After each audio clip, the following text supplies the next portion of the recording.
Welcome to the Fourth Step Podcast. On each episode, we interview recovering addicts and learn their story with addiction.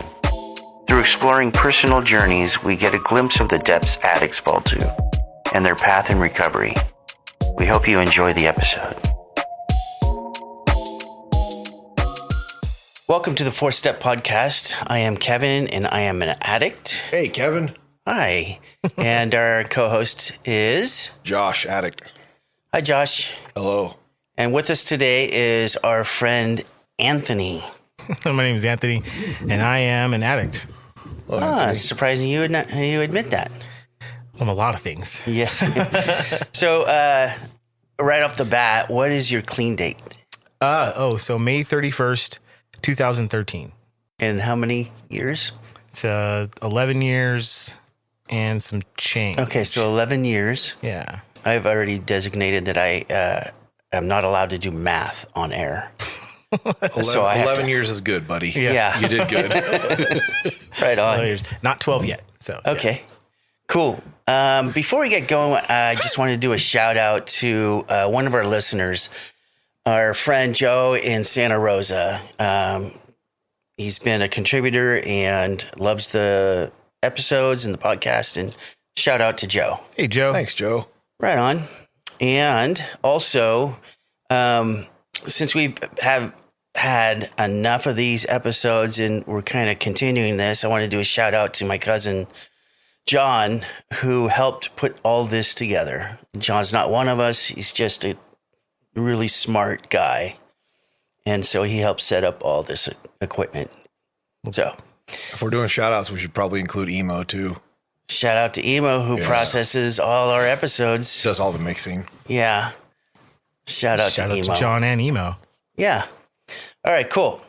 So to get started with you, you actually, I just want to put this out there because I want to delve into this too, is that you actually go to both programs, right? I do. Yeah. AA and NA. Currently? Currently, yeah. Yeah. Sick, dude. I didn't know that. Yeah, I have... well, as it goes, I have one active... Well, I can't say he's active, but I have an active sponsee in AA. And what I mean by active is that we're currently going through steps. Yeah. I have one sponsee in AA that just finished his 12 steps, and I don't That's have a big deal, dude. I have yet to work with somebody that finished their steps. It's I don't know. It really affects me. Like, I love seeing that moment when they finish the 12 step.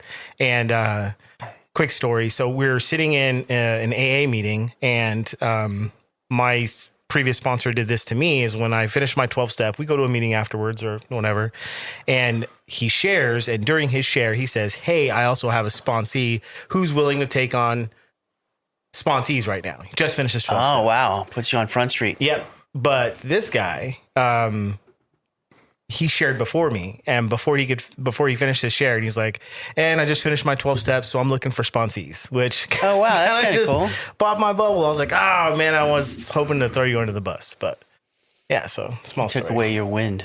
Yeah. No, I started with AA. Okay, wait. So give us the truth. Yeah. We know you as Anthony. Yes. And And Tony. I don't know you as Tony. I want to call you Tony every time I see you.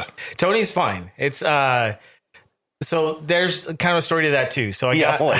I got into recovery. I get to like a sober living environment, and there's already like two Tonys on the block. So I'm coming in as like the third Tony, right? And so I wanted to kind of separate myself. You know, T3. yeah, I was like, I don't want to be, Black Tony. I want to be like Tony, Yeah. or something different. And so I was like, oh, my name is Anthony. And I kind of thought to myself after like a few days, I'm like, well, that's cool because I'm kind of trying to reinvent myself, and Anthony's like my real name. So I'm So going to be Anthony. your birth certificate says Anthony. Correct. Okay. Yeah. Yeah. And I like Anthony. So you really weren't reinventing yourself. You were just reaching true form. Yeah. I know like what you that. mean by reinventing, though. Like, But yeah, I was like, I introduced myself as Anthony, and it stuck for a long time until people got close to me, and then the nickname started coming out, Tony. And then I was like, I like that. Tone. Yep. Tone. T-Shank. so T-Shank. So in AA, when you go to AA meetings, you announce yourself as Tony. And then when you go to NA meetings, you announce yourself as Anthony. It kind of goes both ways. I've introduced myself as Anthony in AA before. Some of the meetings I go to are tag meetings, so they will tag me as either Tony or Anthony, and I just kind of respond in kind. Oh, okay. And but Cool. yeah, just kind of What whatever meetings falls do you out. go to? So I go to 2 meetings regularly, and then a third meeting semi-regularly. I go to an NA on Tuesday nights called Gratitude Tuesdays, and then Wednesday nights I go to a meeting called Drunk Squad out in Fair Oaks. It's an AA meeting, and then Thursdays I go to a meeting out in Roseville. I believe it's called the Meeting Underground. Recovery Recovery Underground. I go Yeah. to that one on Thursdays sometimes. Cool. Usually, it all depends on my wife's schedule. You know, if I got to watch the kid or not, and if I can make it out. Cool. All right. So let's talk about your childhood. All right, let's get into that. So how'd you grow up? Were you with both parents and all that? Parents weren't divorced, or So and how did it lead into getting first time getting loaded? Getting loaded, yeah. yeah. So my mom, dad, and myself were all born in Mobile, Alabama, and my dad transferred out here to the West Coast. He was in the Navy, and I don't know. Both your parents are black? Yeah. Well, yeah. Okay. Yeah, they're both mutts, mixes, you know, and Aren't we so all? like, yeah. So you look at me, my sister, and my brother all have the same parents, mom and dad, right? But my sister looks like Halle Berry. My brother looks like Wesley Snipes. It's like we just got all kind of like shades in there. Where like, and I'm somewhere in the middle. But yeah, we did the ancestry DNA. And, you know, we're looking at all the different levels of like Nigerian and stuff, like how black are we kind of thing. But, so my dad moves out here from Alabama to the Navy. I don't know, a year old or so. And we move up to Sacramento. I guess I'm about 3-ish, maybe a little older. And, we move out to Natomas. And at the time it was like a relatively like kind of an all white community, you know, it was just, Thomas. yeah. Yeah, there was no south or north at the time. It was just Natomas. I mean, Yeah. like Roger Craig lived like 10 houses down. We had like assemblymen people. Like when I went to school with some of the assembly members' daughters, you know, Okay. and sons and stuff. And you probably heard the names out in Natomas, like Indercom and Trethway, those kind of barns and stuff. I cut their lawns, you know. Anyway, so we move out to that kind of community. Both parents live with us. My dad had a job at a computer company, and then my mom. After he retired from the Navy? After he got out, he did about 5 years, and then he moved. We moved up here, and then he somewhere in the mix got into the meth or something. Just to, I don't know what his exact reasons were. All I know is that my mom was also got into it. And my mom handled it a lot worse than my dad did. Wow. And I didn't know that. It was it was about, I would say it's probably started when I was about 10 or 11. But by the time I was 14, it was really evident that like my mom was Both just, parents were actively using? yes. I could say that both parents were actively using. My mom definitely, she showed signs of using more so than my dad did. And it got bad. It like, you know, there's a lot of domestic, like spousal abuse, that kind of stuff. And it just really trickled over to like the kid abuse. We grew up in a semi-religious family, or very religious family, if you will. Like went to church all the time. Really heavy on the Bible. My mom was, Even while using? yeah. Like I remember times where she thought the devil was in us. And so we had this huge Catholic Bible. I mean, huge, God, like dude. twice the size of that board. And she'd like put it on our chest, and she'd like, you know, be whipping us while saying, you know, like cast the devil out and, you know, stuff like Wait, so she was like literally whipping you yeah. with the Bible on your Not chest? with the Bible on our chest, but like, you know, hitting us with belts or whatever she could grab her. Yeah. So, Okay, that's a little extreme. That's like she's performing an exorcism. That's a fucking new one. I want to let you know, I love my mom That now. is Like new. we've definitely made amends. So like, please don't call the cops on her. But she's, Fuck, dude, that's crazy. there was a lot of like stuff like that. I have That's a tweaker style exorcism, dude. Yeah. So That's crazy. that kind of stuff. My dad wasn't so much. He was, he definitely So was he like a functioning addict? yeah. I He, guess. he still went to work. He came home and he, Functioning. I think that's pretty much the definition that we could work with. Yeah. yeah, he never, so my mom showed more signs of like, like picked at her skin and saw hallucinations and stuff like that. My dad, he was more, Psychosis. yeah. My dad, he was an alcoholic for sure. Like he drank a lot. And That might be what kept him level, honestly. probably. Yeah. And so I don't know if he used that as a, I don't know, like, so he can get up and go do the stuff in the morning and then just kind of like came down with some whiskey at night or beer. But Yeah. he seemed to hold it together. And I think I was 14 when he got into not the first, but the final fight with my mom and like smashed up her face pretty good. And then cops were called and, that kind of thing. But he Did you go to jail? went to jail. And you're 14? Yeah, 14. How'd that feel? I went into take care of the brother and sister mode. Oh, So- caretaker mode. Yeah. So there was other folks. How many siblings and where are you as far as age? So I have a brother and a sister younger, and my brother's 2 years younger. My sister is 7 years younger. So you're the oldest? Yeah, the oldest. And and there had been the scale of domestic violence and the cops being called just kind of scaled up over the years. And this was kind of like the final, but there was a long period of time, I would guess like 4 or 5 years, where cops were coming out regularly. Like we knew the officers by name at certain points. They were trying to take us away from the household at different times. And then, we never got taken away, but anytime the cops would be called, that they would have pulled me off to the side. Here I am, like 12, 13 years old. And it's like, well, you need to like make sure you're because my parents would get into a fight and they would leave. Because at that time, the law was if there's no one home, like the parents aren't home, then they can't take anyone to jail. Then the law Oh, changed. you're and- kidding. Really? Yeah.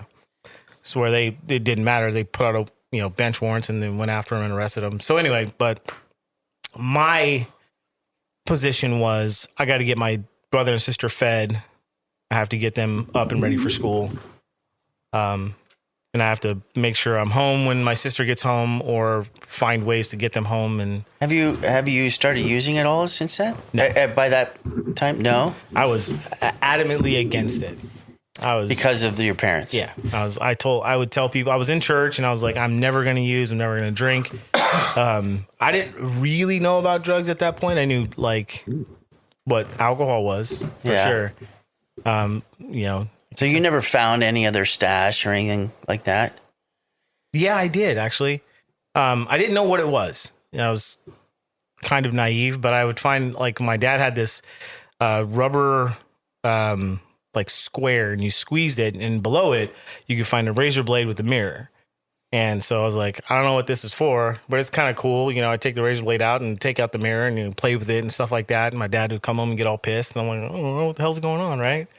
But had no idea until later I'd figured out what it was for. But That's crazy. You said that the Thomas was predominantly white. Did you and your family experience racism then? yes.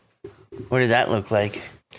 So I was actually trying to think about that, how many other black families were in the neighborhood. And I swear there was maybe like 4, including us. When was this? What year? This was 1980, between like 1984 and 19, So in the 90. mid 80s. yeah, mid 80s.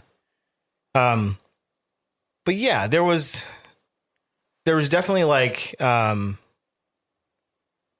we go to someone's house and, you hear like they take their son or daughter in the other room, and then you can hear something like, I don't want you playing with that N-word or stuff like that. And Yeah. so you're like, I guess that's me. And then our parents were, they were raised in Alabama. So they told us stories of like, you got to watch who you're friends with, and, like, you got to be careful around those white people because they're going to Yeah. lynch you. Did you get to talk?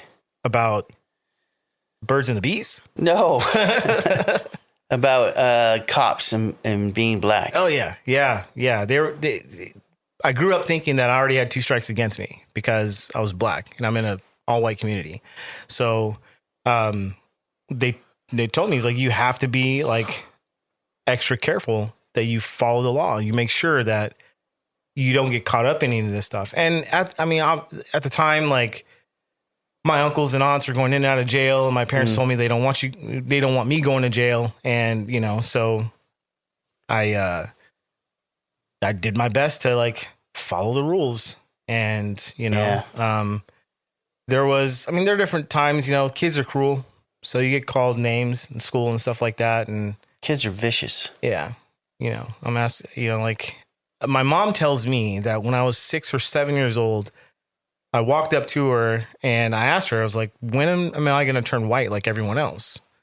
Because I thought, wow, you know, I guess at the time I thought I was supposed to be white, but still haven't changed.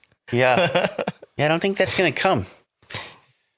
So at that point, because we like to talk about and explore if there's any trauma in your childhood. Obviously, there's a lot of trauma. I didn't have any trauma. Yeah, That Bible on the chest thing is trippy, dude. Yeah.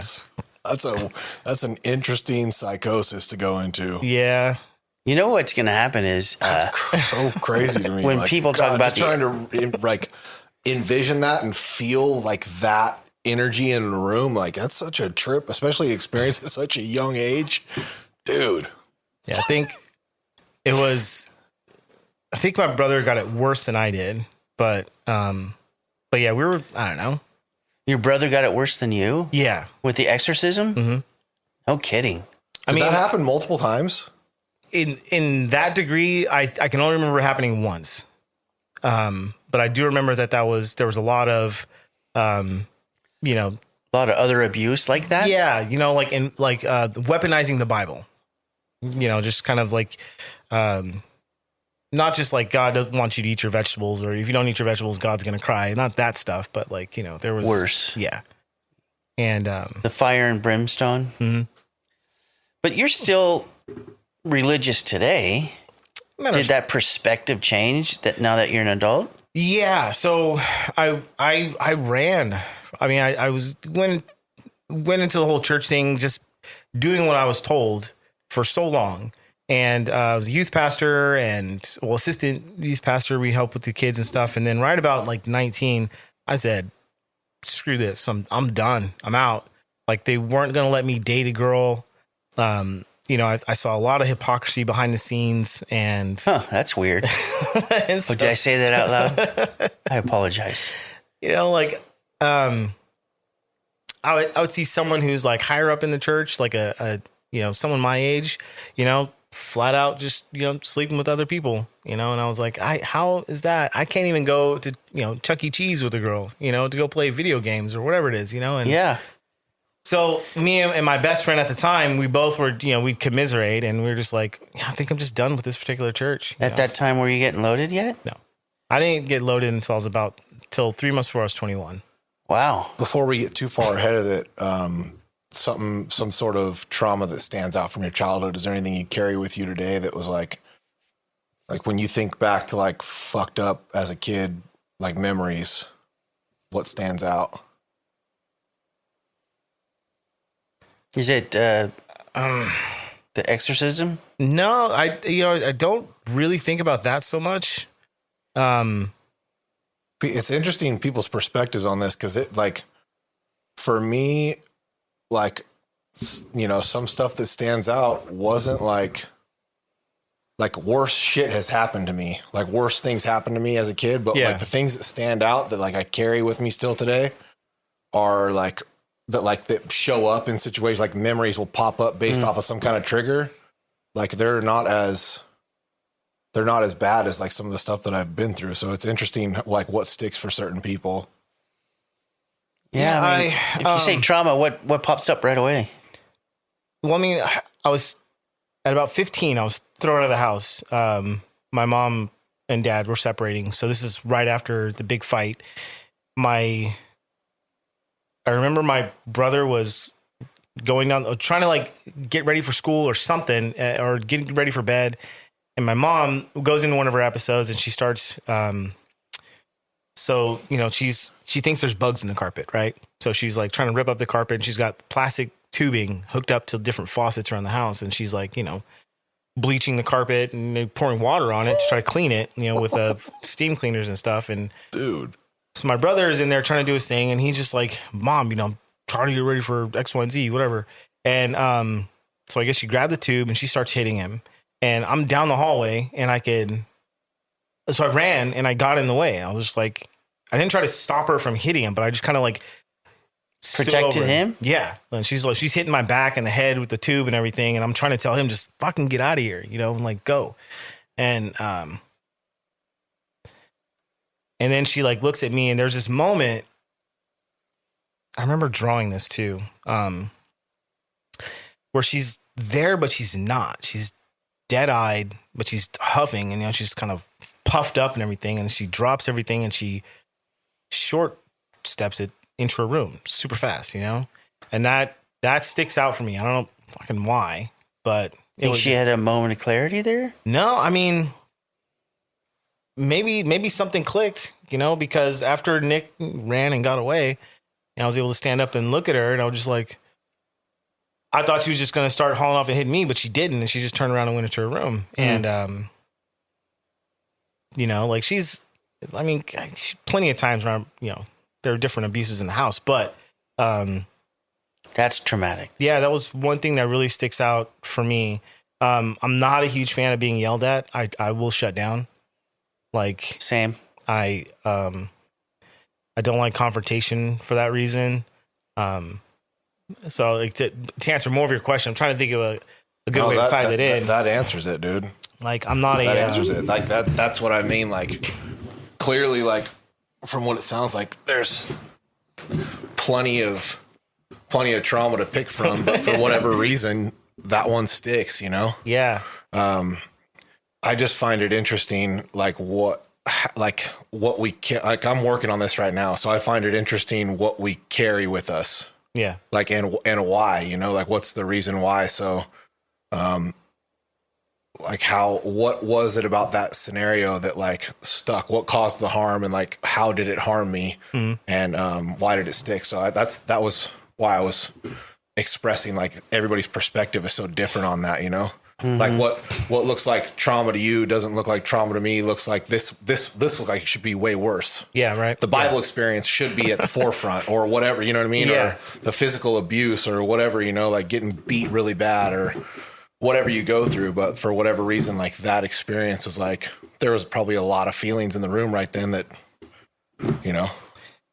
Yeah. I mean, I have gone through therapy. We haven't talked a lot about childhood.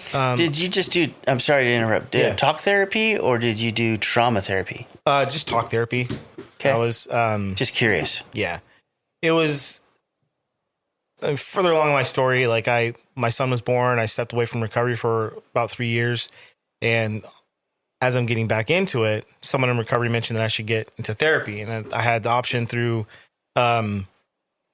you know, my medical insurance to go through some therapy. I'm like, yeah, you know, sign me up, you know, because I'm starting to have some dark thoughts, you know, like suicidal ideation is something that I've really struggled with in the past, you know, and so I was like, fine, screw it. Let me go talk to the shrinks and see what they have to say, you know, like, and, you know, you go through all these assessments and stuff. And I had to tell them up front, though, because I will use humor to deflect.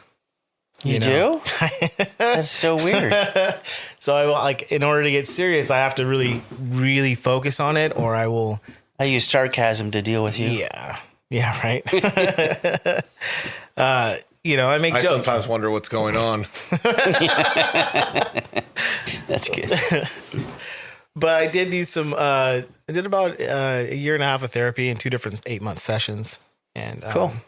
Well, let's go back to what led up to Getting Loaded. And also, second part of that question is, now do you look back at the other trauma in your childhood, and did it affect your decision to change the way you feel? And like, because shame and guilt will follow that into your active addiction. Yeah. Yeah. Well, to answer the first part of the question, like leading up to what got me loaded, I felt very like confined as a kid. I remember being 16 years old, going to high school, I had my own car. I had my own pager because that's how old I am. It was with PageNet or Rebeep, one of them. But I couldn't cross certain streets if I wanted to go. Like we're on the edge of the suburbia, and I couldn't cross these 2 or 3 major streets. You know, it's kind of unless to go to school or back, right? Wait, well, who imposed that limit on you? My mom and Okay. my dad, I guess, agreed because she made the rules. But I felt really confined, and that's one thing I couldn't wrap my head around is like, why can't I go see so and so? They live on the other side of the street, like in this forbidden area, and it wasn't like the crime rate changed crossing the streets. It's all the same neighborhood. She just wanted to have a location where if she needed to go searching for us, she could find us, and like I understood that thought process, but at the same time, I'm like 16 years old. At the time, kids were just we would run the streets. We would just if we wanted to go up to Albertsons, we'd jump on our bikes and we go up to Albertsons and, whatever. It's definitely not like that today, but it really bugged me. And so when I got free of that, so like I never went home. Like even I rented an apartment when I was 18 years old, pretty much just out of high school. And you rented an apartment? Well, with some friends. They had a room, and it was like, I don't know, $180 for the room. Yeah. But I was never there. I was always at friend's house. I had a car. I was zipping up from South Sac to Santa Cruz, Sunnyvale, all over the place. I just drove that car into the ground. I would do anything I could. So just to travel. typical teenager. Yeah. But the very first time I got loaded, I was at this guy's house, and how old? It's 20. You're a late bloomer. Yeah.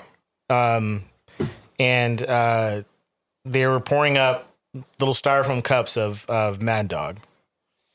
Gross. Yeah. But it was the greatest. Welcome. Yeah, right. Jesus. So they're like, yeah. And at the time, I was still like, no. I'm like, I am not gonna drink booze. I saw how my dad did. It ruins people's lives, and I drank that, and like I had found it. Changed the way you feel? Oh my God, yeah. I was no longer anxious, scared to like interact. I felt like I was funnier. All the stuff we talk about, and the part that was great for me is I was always super shy, like talking to girls. So here I am making jokes, making them laugh because there was a whole crowd of us. And I was like, this is perfect. 2 cups of this and I'm this guy. Well, what's 4 gallons going to be like, So, you're definitely one of us. I chased that until I was 34. They called it, Dutch courage or, Right. So that's drinking. Yeah. Then how did you get into drugs? So I was, Alcohol is a drug. Good point, Josh. Yeah. I appreciate you. Yeah, I know you would. so I was bartending, and I mean, I had, actually, you know what? No, that is not my first interaction with, using. I was in high school, and, I had smoked part of a blunt with someone from school, and I came home, and I guess I smelled like weed. But I only taken like 2 puffs off this joint and I came home. I don't even know if I was high or not, but my dad's all, "You getting high?" I'm like, "Yeah, Dad, I come home high." And I just kind of pushed past him and went to bed. So that was my first real interaction with any kind of like. Yeah, so that didn't really affect you because it didn't change the way you felt. No, it was just, I was paranoid. I was afraid I was going to get caught and body slammed. But other than that, but after that, I was, got into the restaurant business. We're all drinking. A lot of people are doing lots of cocaine. And so I found my way into that. I don't even know the first time I used it. I think it was I was probably trying to chase some skirts and somebody had it in At the bar? probably at an after party. I remember I did it at the bar. I was scared to do it at the bar first because I thought I was going to lose my job.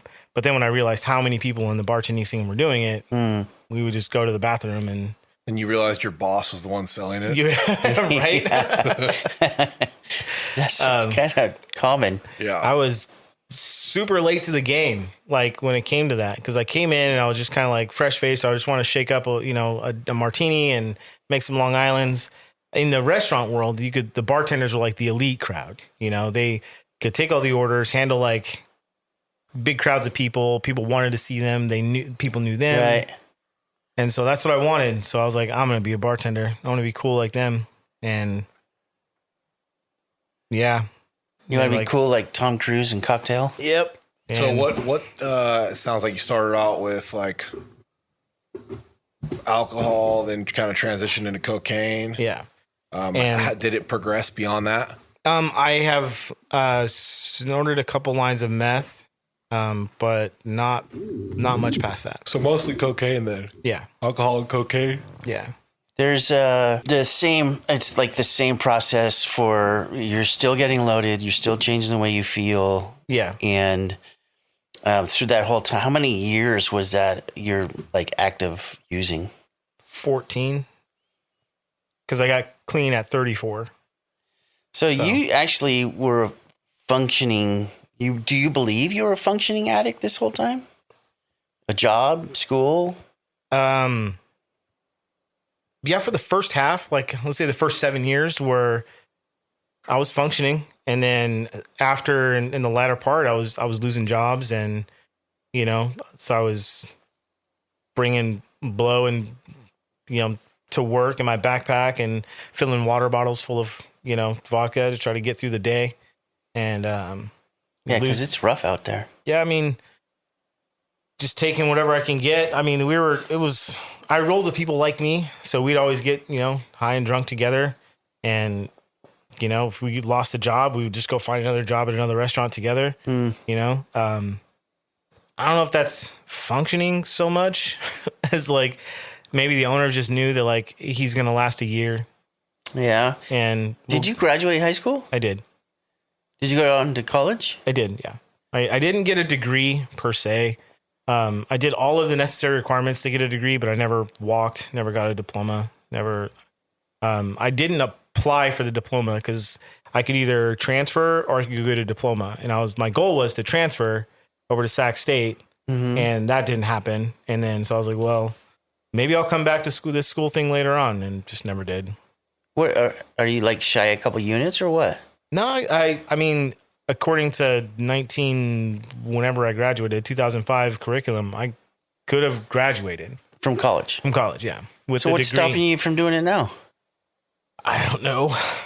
I really have no real good excuse other than I don't I mean, For your own peace of mind, I might do it now that you brought it up, but self-satisfaction, yeah, I just tell people, like, yeah, I graduated. accomplishment, Yeah. something like that. What was the degree for? Associates in It was associates in general education and liberal arts. nice. So what was the intention as far as like what did you want to do with the degree? Besides it helping you get in the door at a lot of places. So it changed. At first it was going to be like psychology. I wanted to know why people did the reasons why people did what they did. And then I had an art background too. So I was like in choir, taking like painting classes, sketch art classes, and music. Didn't get into music theory, but like headed that way. And so I was thinking maybe I can get into like computer design, this is I went to like a International Academy of Design Technology where you can kind of smash these two together. Yeah. Like art, computers. And I was thinking I'll go in and do that. Become like some sort of web designer. At the time it was kind of new, It was, yeah. but then I ended up getting arrested. So, that kind of squashed that idea. And at this point, I just like, well, I'm just make things simple in life. I haven't really started chasing dreams yet. How did you get into cooking as a chef? Oh, Yeah. When did that transition happen? Was that after you got clean? yeah. Okay. That was, Up until then, you were getting loaded and you were just kind of bouncing around from bar to restaurant to yeah, whatever. essentially. And until the bottom fell out of that. And then, Did you use it? Sorry, I know this is a lot of questions. No. It seems like we're probably going to start steering away from The past. The using. Yeah, I just wanted to clarify. Did you use cocaine any other way other than just snorting it, or were you just basically just drinking and doing lines, or Did you shove it up your ass? yeah, were you hooping I it? should've- Were you smoking it? Were you should've did main that. veining? no, never smoked cocaine. I don't. Did you think. shoot it in your neck? No, nothing. As Josh said it with his teeth clenched. No, I was never did anything intravenous. So this was actually I had a conversation with Kevin years back in our men's group, because I only really drank alcohol and did cocaine. I can't even really say I did meth, even though it was there, but not really. But like I always felt like I thought I fit in NA because of like the inclusivity of the group. But I never really felt like I identified, because I don't have like really awesome war stories, like where I'm like shooting needles in my eyeball. And Do you realize you that now? Do you realize that that's like whack? yeah, no, like it was a conversation I had with you Kevin. when we were in the men's group. That's whack. that is one generation trying to sound like another. That's so sus. That is whack. Whitney Houston taught me that. Did she? Whack. Yeah. Crack is whack. Crack is Okay, yeah. Side note, no, we were because I really felt like I didn't identify, and I was there was a gentleman who wanted me to take him through the NA steps, and I didn't know the NA steps. I only knew AA at the time, but I was like, I'll go to NA and I'll take the steps so I can take you through the steps if you Oh, yeah. if you want to do that. That's so pretty cool. So I started going to NA, and we met in the men's group, and I was telling you like how I really don't identify, because I don't have stories of me smoking out of pipes all the time, and you know, like stuff like that. And I but then you kind of put that, kind of squash that, because like that's dumb, that's retarded. I didn't say that. I didn't use that word. No, yeah. We don't use that word, Right, Anthony. Fine. We can we edit that out in post? Yeah. But you told me that was a stupid idea, because I meet all the requirements of being an NA. Yeah, like when I like, it's funny when you said like I don't feel like I fit the mold or I don't meet the requirements. I do that though. The what I correlate with the requirements is like being an addict, you know, and also like for me it's like what makes me an addict to me, what makes me a member of Narcotics Anonymous is experiencing a bunch of shit, a bunch of mess that I didn't deal with well, and I used things to change the way I feel. Yeah. And I'm trying to be a better person. Like those, it doesn't matter That timeline, yeah. Yeah, it doesn't matter what it looks like in between. Like it doesn't matter what the trauma is. It doesn't matter what you used. It doesn't matter. All it is like it was fucked up. I didn't deal with it well, and I'm trying to be better. No, yeah. I can definitely fit that mold. Yeah. And the fact that whatever it was, I mean, our literature talks about it. The NA literature talks about it, and I think AA also talks about the fact that we used or drank to change the way we felt, Yeah. no matter what it was or how much. Yeah. No, you're right. And I think I was telling that story to, I can't remember. That's just, Somebody. yeah. Sorry. I used to drink a lot. I can't remember stuff nowadays. So, You were talking to another human about something. yeah. No, I'm trying to circle back to the question, and I forgot what the question was. So, I don't know. Well, What was the question? I don't know, Josh. You went off on a tangent, and then we just Did I? lost it. I don't know. I blame you, anyways. Where's your postcards? We're flying by the seat of our pants today. You okay? Yeah. Feeling all right? All right. Just checking. I do know that like I definitely used to change the way I feel because I did not like the person that I was. Like the person I as I got into an adulthood, like around 21, 2, I just absolutely hated who I was. And You were going in and out of jail, and yeah, you know, catching. like there was in the 5th grade, I was in the Sacramento Bee because they thought I was going to head to MIT because I had like passed all these different school tests that said that like you have a super huge IQ, you know, like and you're going to like I was top of the class and making really good marks and they were saying, "Look at the big brain on Tony." right. I had the same thing until fifth grade, and then in 6th grade, I just started doing stupid shit. Like I was the same. Like it was like me and this chick, and we were always like all the tests and all the speed tests and the scores and Yeah. it was just like it was like we're battling out for always top of the class. And just 6th grade, I just started doing dumb shit. Yeah, it was I think it was junior year. I joined the football team. That was a senior year. I don't remember, one of those high school years. But I wanted friends more than I wanted education. Gotcha. I was done with being smart. I wanted to socialize. Yeah, And, I mean that um, makes sense. And I going into adulthood, like I said, and getting free and like meeting friends and going to parties and stuff. I was just like I really don't want to like go back and tell people that I was that guy. Yeah, You know, I was the nerd. I was you'd shy. lose street cred Yep. because you're smart. Nerd. Yeah, what's wrong with you, you intelligent motherfucker? What do you? I think right, I had to learn Ebonics. So all this getting loaded Yeah. was leading up to getting clean. Yeah. How did that happen? So I'm 34. I am sleeping on a towel in a room this girl let me rent from her. Because I had all my stuff in storage. Oh, there's a fun story with this too.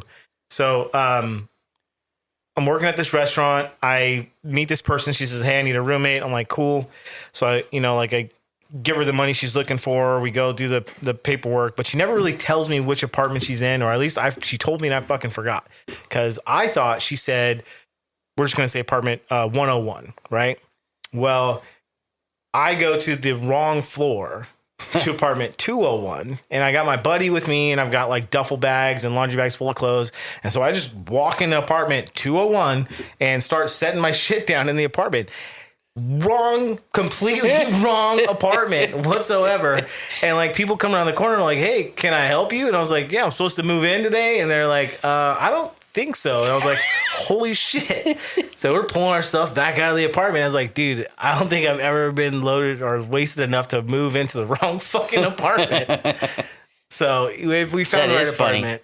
But I am I'm laying on this towel on the floor because I had an air mattress, but I popped the air mattress. So I just balled it up and threw it over in the corner. And I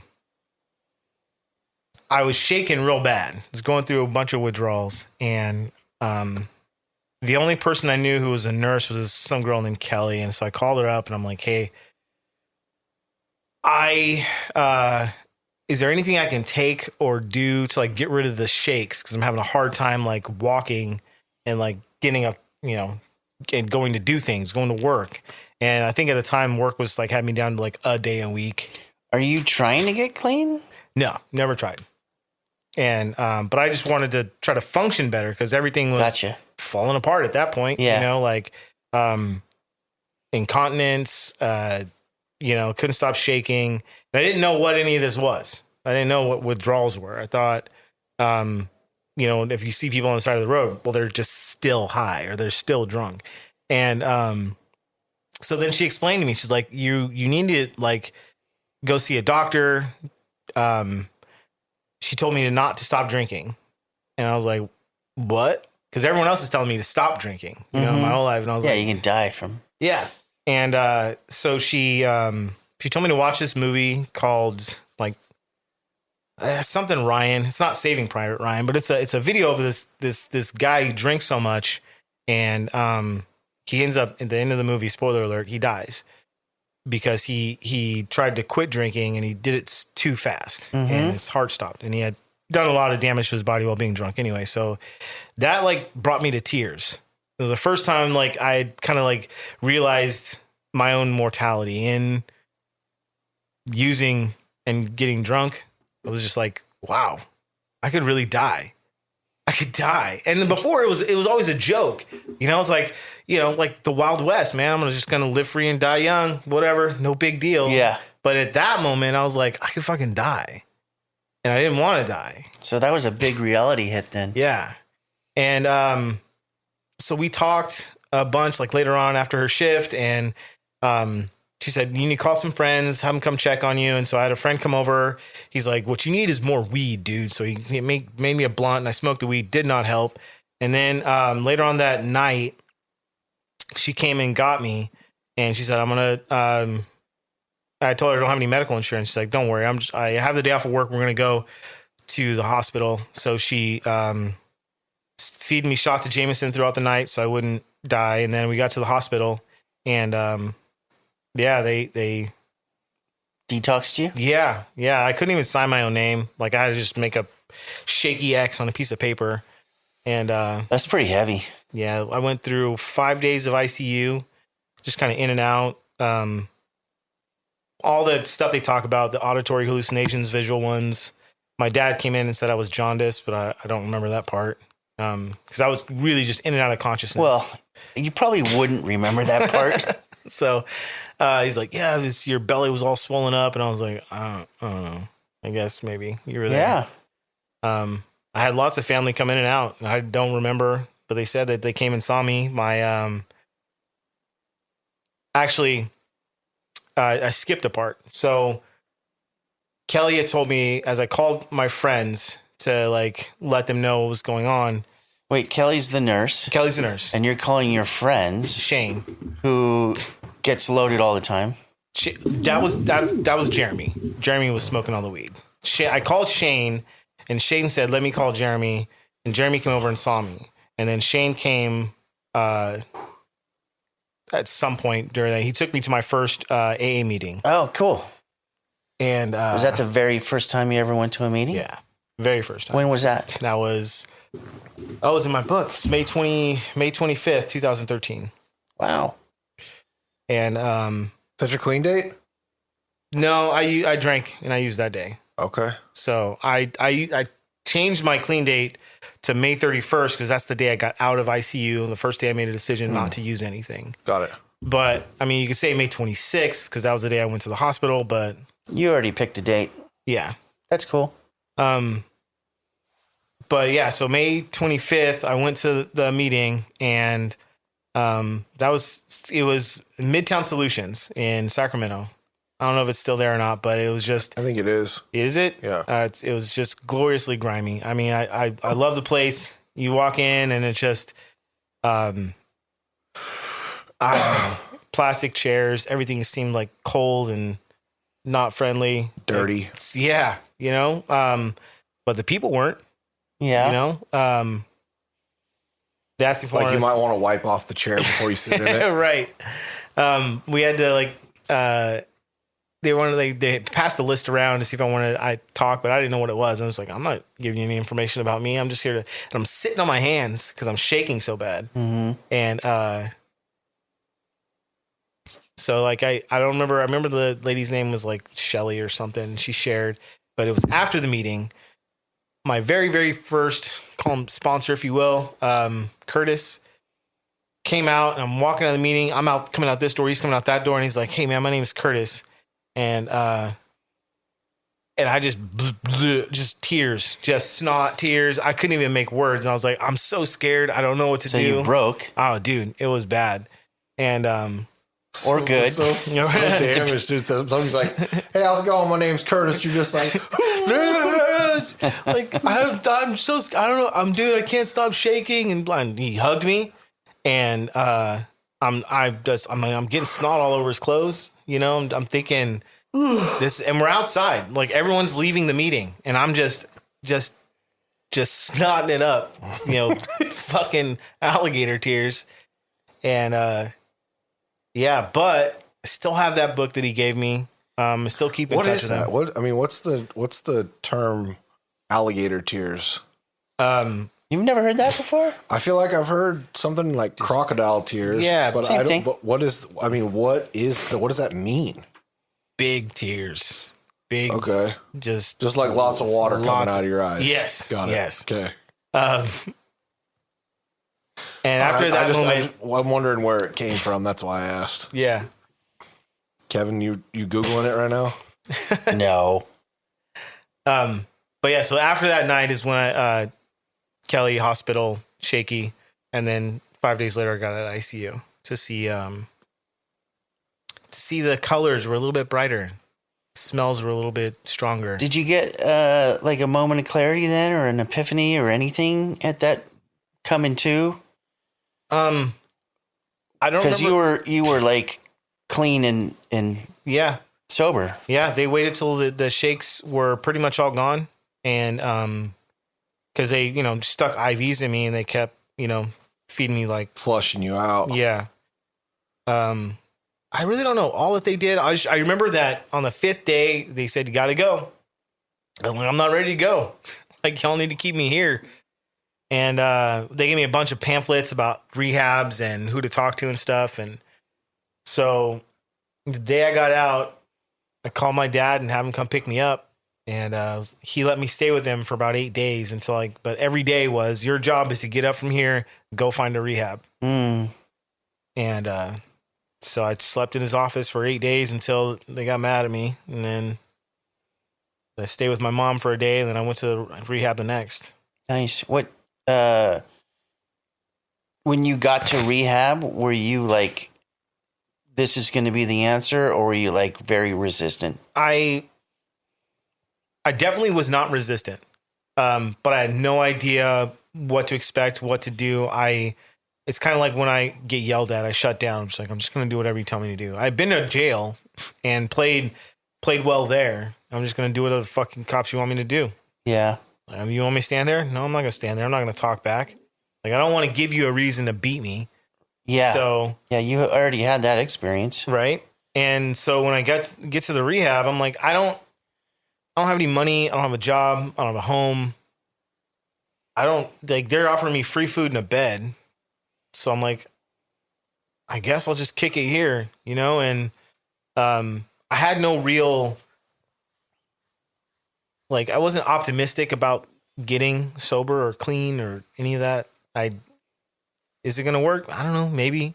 Did you ever have anybody in your circle or peripheral that went through this? Have you ever heard of AA or NA? I definitely have heard of it, AA before. But I hadn't known anyone to ever go through the process and get clean or sober. I knew a lot of my family used drugs and drank, but no one that ever not stopped. Gotcha. Hey, Josh prompted me to look it up, which is a fun fact about Crocodile tears. crocodile tears. Yeah. So I didn't know this. Crocodile tears is a colloquial term Colloquial. for. Thank you. I don't even know what that means. I don't either. False or insincere display of emotion. So that was not the case for Oh you. my gosh, I used the word incorrectly. Yeah. We need to edit that. Yeah. It's like hypocritical fake tears. Oh, Yeah. That was like the. I did not know that. That was the thought I was having. So when you used it for how much you were crying, I was Yeah. like, something's not clicking. Yeah. okay. Yeah. I thank you for looking that up. I didn't know it Because- either, so No. don't worry. Ah, Fun facts on this Yeah. episode. Yeah, for sure. Yeah. All right. So I got a question about fears. okay. we're getting in the meat of this. When you got to rehab, what fears did you bring with you, along with the fear of like not drinking or getting loaded anymore? I've just recently like Had a fear? I'm fucking scared every day, dude. I'm scared about I'm working through fears every day. So you recently, I recently I would say in the last maybe few months, 6 months or so, have been like more and more aware, like the more I'm able to practice compassion and unconditional love and understanding and humility, just in general in life, like the deeper my understanding is becoming of like what somebody else might be going through. And what I've realized just recently that because I just bulldoze through shit. Like even like my whole life, I've just bulldozed through things, but like I never took the time to appreciate or understand the gravity of transitioning from all I do is get loaded to now I don't get loaded anymore. And the feelings, like having no coping mechanisms and like no understanding of myself and no support and no like how fucked up that is, like how difficult that process really can be. And just like seeing other people going through that, and like usually I'm just like, man, you just don't get loaded, everything's gonna be fine. But like there's so much more to it than that, man. It's like, it's fucking hard. Yeah. Like, I mean, the simple version is don't put in and you won't get loaded. But when we don't have some people are more aware of that, like, you know.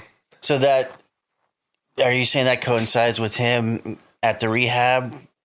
Honestly, too? dude, I was thinking about fears early on. Yeah. And I've been seeing people that are scared and they don't even know why they're scared. And you relate. And because they're having feelings. Yeah. And they're scared. And Did so you like it just made me think of that. It wasn't correlating it to you. It was just something I happened to be experiencing. No, like your last sentence kind of like spelled it all out, because I there wasn't like an acute fear of anything that I had going in there. Like I wasn't sure if I was going to be able to get a job again, but I have worked my whole life, so I figured that was like my that was going to be my bedrock. I'm going to find a job somewhere. I'm going to work really hard. I'm going to like find a cheap little place, you know. But going into rehab, I didn't know how to not drink. I didn't know how to not use. Yeah. So if it was around, I'm going to ask or steal or, you know, try to get my hands into it and it into me. Yeah. Okay. So a common fear, I'm not saying this is your case, but just for example, common fear right at your point where you're at. This will never work. Is a fear of failure. Exactly. Yeah. I mean, I just kind of accepted that that's what I'm going to get though. Failure. Yeah. I just have failed at everything else. So this is just something else I'm going to fail at. This is going to work maybe until someone figures out that, like, you know, I'm not the right kind of person to be in here, you know, because even then I was just like, I'd listen to the war stories and you got these guys that have been, you know, homeless on the street and all these other, you know, huge, grandiose stories and I'm thinking, gosh, none of my shit's like that. You know, like that's what, I mean, like, you know, they're saying diversity is our strength. Yeah. That also includes the diversity of our story. Yeah. And yes, you're absolutely right. And at the time I was like, well, I'll stay here for however long they let me stay here. And I will, it turns out that I started making new friends. I mean, obviously we're in close proximity to each other, but it started working out. Like started to find more of my people. And, I was like, okay, cool. There's a social network here. You know, I can laugh and make jokes and maybe this isn't so bad, but, I knew in my head this wasn't going to work. I guess. That's the lie Yeah. that you were telling yourself. But I kept, someone would say like, hey, don't go to Safeway because they have a booze aisle. Okay, I'm not going. There was just no, like, I just went right back to what I was. Following orders? Yeah, just whip dog mode. Without, so like fear of confrontation, Yeah. doing the wrong thing. I very often I would tell people like I have zero spine. Like I can't stand up for myself. I don't have a spine. Like I'm just, So that, I mean, when you talk like that, it makes me think that you're pulling all the childhood stuff current to current. When you're in rehab, you're just following your parents' orders, right? yeah, I never With kinda fear made of that confrontation. connected that before, but I can see Okay, that. well, we yes. just did. Does that make sense to you? Yeah, it does. It does. Yeah. Because it's does. very similar. You know, just if you'll get along if you just do what I say. You know, Yeah. all right, I'll just do what you say then. So in rehab, you experienced your first time getting clean. Yeah. Did that look after a few, weeks or months? How long did you stay in rehab? 44 days. 44 days. So while in rehab, did your life start to change? Did you feel a difference?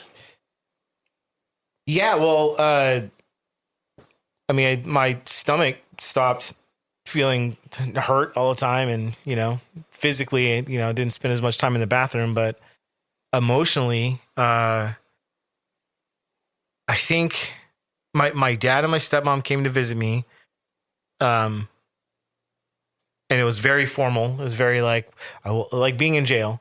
Well, I hope you're getting better. We'll save you some cupcakes when you get out near Thanksgiving or something. Is your dad still using meth? No. Their mom and dad are both really kind of cleaned up. Well, they both drink, but they both are Functioning now? functioning. Yeah. Yes, maybe they grew out of it. Yeah. But they both, ask me the same things like, hey, if I have a glass of wine, you're going to be okay. I'm like, I don't want to drink or use at all ever. Today. Yeah. Yeah. I was like, I have no reason to, so I'm not going to. No. So you're going to trip? No, I'm fine. Anyway, but yeah, I'm just curious if you, after being clean for a couple of weeks, did you start to change your perspective about staying clean?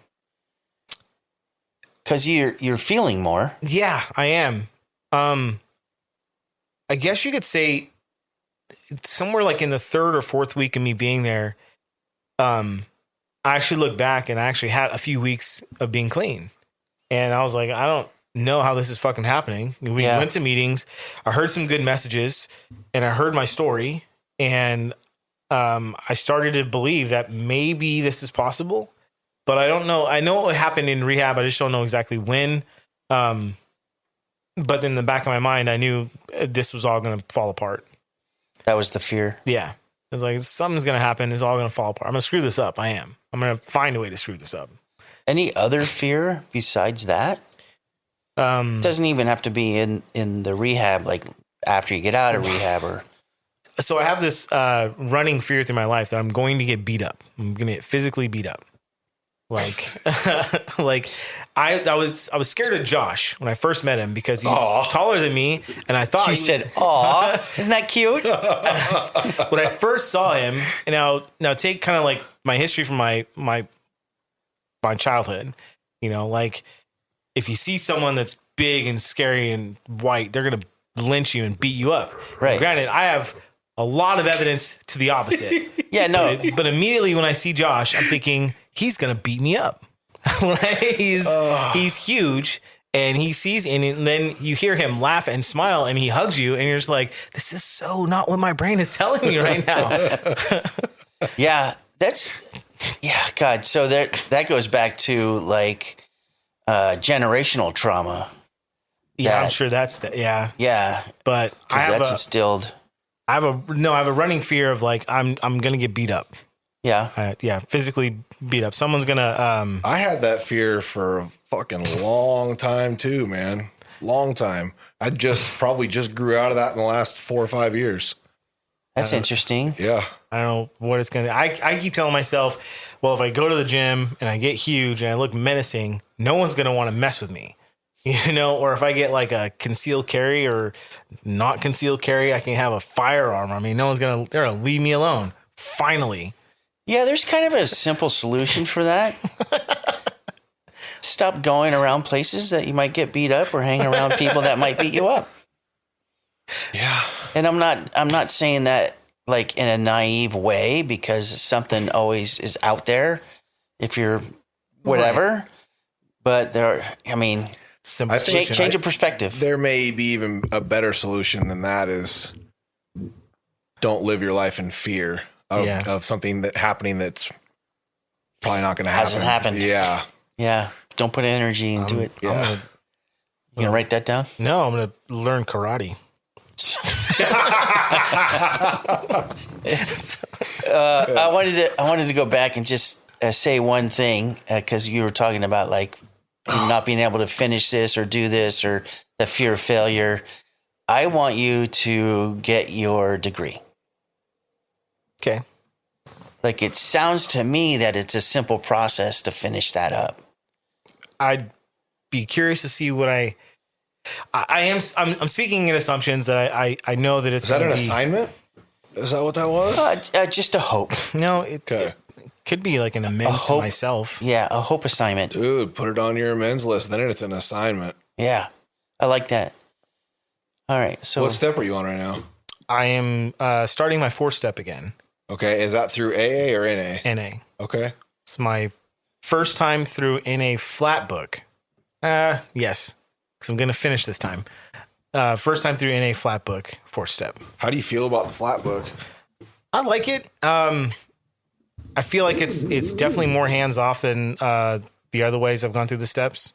When you say hands off, like less consistent interaction with your sponsor? Yes. Okay. You're referencing that to your AA sponsorship and my first round in NA too. Okay. So your first round, was it still the columns? 3 columns, 4 columns? Yeah.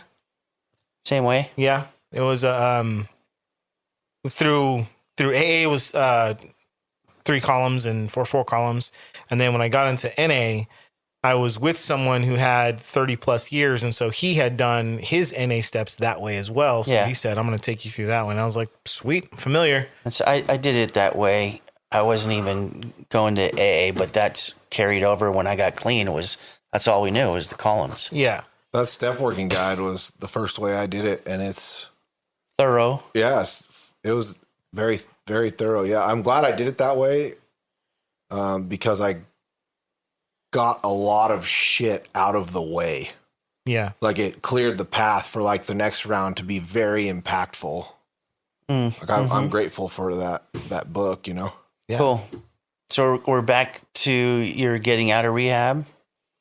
Yes. Getting out of rehab. I went to Madhouse. I got into rehab using funds from a Native American scholarship. I was under the impression that I was part Native American. And so we found this fund. They gave me 44 days in rehab, and they couldn't find my name in any kind of like lists of tribes. So they said, you got to get out of rehab, but we did find you 2 weeks at this sober living environment. You can stay over there for 2 weeks, but that's all the money we have for you. So I went to Madhouse and stayed over there for 2 weeks. But before I left, I had applied for disability, and I was working currently as a bartender, and I had alcoholism. So the doctor wrote that out as a disability, and she gave me 6 months of disability. So wow, that's tight. Yeah, yeah. I was like, this godsend, right? Because I was like, I don't know where I'm gonna get a job from or anything like that. And thank you very much. So she gave me 6 months of disability, and I went to Madhouse, and I was able to live there for upwards of like the next 3 years. But getting out of rehab, going there, Another change of scenery. I don't know anyone. Everyone that walks by, again, I think they're just going to beat me up. So I just kind of hung onto my notebook and just kind of sat in the smoking area. This is like a universal fear of just people in general. Yeah, just in general. Wow. So Okay. I walk in and I'm always like, you know, how like you watch those movies where spies are always like, oh, there's like 6 exits here. You know, I can jump out the window. That's not just spies. That's anybody that's ever been incarcerated. Right. I am constantly, I'll scan the room and I'm like, all right, that person can whip my ass. That person can. And like, it's just, people look at me sideways and it's like, fuck, please don't kick my ass. That's kind of super common with a lot of addicts or alcoholics. I feel like everyone's going to manipulate me. I don't see how. That's my big thing is like everyone's. You don't probably have a fear of like getting beat up all the time. No, abandoned or manipulated are like everybody is a fucking threat in that way. Yeah. Like Yeah. I regularly have to run So through. that's good. So we can just universally say threat, Yeah. no matter what that looks like. Then. Yeah. Yeah. So you're threat. Yeah. And Threat assessment as soon as you walk in the room. Yeah. 100%. Yeah. So I'm clutching onto this notebook and I had 2 people walk up. My friend Lisa and another guy named he's passed away now, but they walk over to me. Hey, welcome to Madhouse. You new here? Yep. How could you tell? You know, because they kind of gave me the once over of the whole place and kind of eased me into what Madhouse was about, and all my fears kind of melted away of, you know, getting beat up there. But that place seemed to really fit exactly what I needed. I needed to be immersed in a community that was not trying to use. Now, granted, there are a lot of people there who are trying to use. They're there and they don't want to be there. But I tried to find the ones that weren't trying to get high all the time. Yeah. And I don't know, they did stuff. They went to the river. They went to the movies. They went to just go sit in their room and watch TV, you know. I try to stick around that. And I had the time then to actually develop some friendships there, you know. So when I came back to the block, it's like, oh shoot, it's Mark, it's, you know, it's Amber. When you were at Madhouse, did that fear eventually kind of dissipate? It did, yeah. You start to get to know people. I kind of opened up. I'm a social person, just naturally. So, once I got to know people, then I found out, 3 weeks in, she made me a house manager of the building I was at. And how the hell are you going to make me a manager? I'm not fucking no one. Someone's going to beat me up. Yeah. Like, seriously, I'm going to go tell them to, like, you need to get up and brush your teeth, and they're going to punch me in the face. And I'm going to. So let me ask you this: when they asked you to be house manager, in your head, you were saying to yourself, "Me? Yes. Like me? I'm not qualified." Yeah, you need someone more qualified, like someone who's way more assertive. Did you like run that tape through and realize that they saw something in you that you can do the job? I didn't say no because I'm doing what I'm told, right? But I kind of did the job. I mean, I did the job for a long while until I ended up moving to a phase 2 community. But there were folks who, there was a not groundskeeper, but a maintenance guy there, who kind of became my co-sponsor. You know, like he was someone I would roll with, but he had like, I think he had like 7 years time when I had like, I don't know, 2 months or something. Right. And so I'd always ask him questions, and he was just ruthless. Like, he didn't give 2 shits. So, like, I'll tell whomever to do whatever. If it's like, if they're breaking the rules, like I'll have them pack their shit up and leave. He was. So I won't say I looked at him like as the father figure, but I go to him for advice. And it's like, I can't seem to get, room number 4 to like shut down at night. He's like, really? Cool. I'll take care of it. And he'd kick in doors, and, then they get pissed off at me, but it's like. So he kind of mentored you. Yeah. Oh, that's cool. I'm just curious about like that fear of confrontation and all that played a big part of, does it still play a part today for you? So fear of confrontation, yes. Like I'm still working on that. Like, it's like a muscle, like Muscle memory. Yeah. Like it's, I don't know how to stand up for myself. Like I see other people do with, impunity, with ease, but I also know that they have spent time doing that. Yeah. Like Practice. there's some of the management team, the place I work at, they have people come in and they are unloading on them. And I'm like, I can't do what you do. Like they just chewed you out, called you every name under the table. And you were just like, I'm sorry you feel that way. And so I've had to listen to like their explanations, like how do you deal with that and where they set their mind, that they don't take it personal. It's, they're, even though they are the ones being called X, Y, and Z, and so I've taken some advice from them and realized that, just as much as I know I can walk in any kitchen and I'm very comfortable, it can be learned. Very comfortable as a chef. As a chef, yeah. You can be learned to be, I can learn to be assertive. I can learn to be, I don't want to say confrontational. No. I don't Assertive want and boundaries. Yes. Conscious effort and exposure over time will tell you a different story.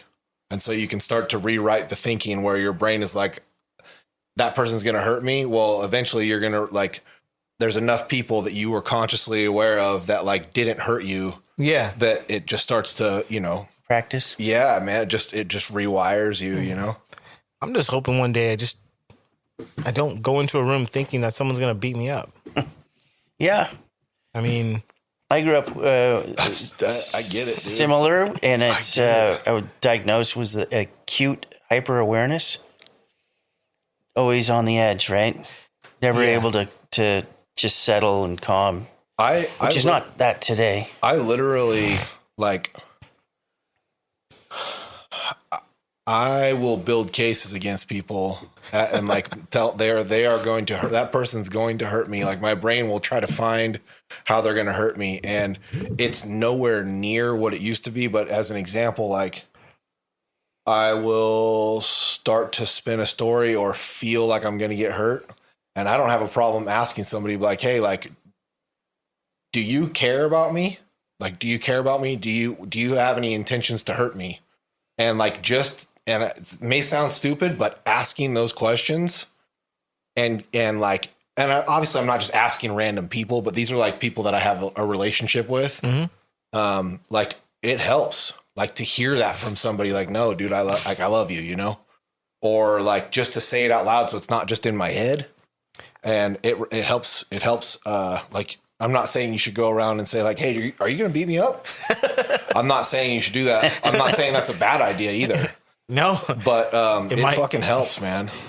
I mean, sometimes some of those, we say it's ridiculous in the very beginning, but I mean, I have, like you put on Post-it notes and put like affirmations and put it on like the mirror and stuff. Yeah. I was like, that's ridiculous. I'm never going to do that because, but then here I am finding myself like in my phone, scrolling through pages of like quotes and affirmations and stuff and thinking that like, I will never put a sticky on my mirror that says like, if good your job, sponsor Anthony. told you to put a sticky note on your mirror, would you? Yeah, because I do what I'm told. So I'm afraid All you're right. going to beat me up. So that kind of covers fears. What about, tell us about a reservation you had when you first got clean. And then what does that look like today? Like reservation. This happens, I'm going to get loaded, or that happens.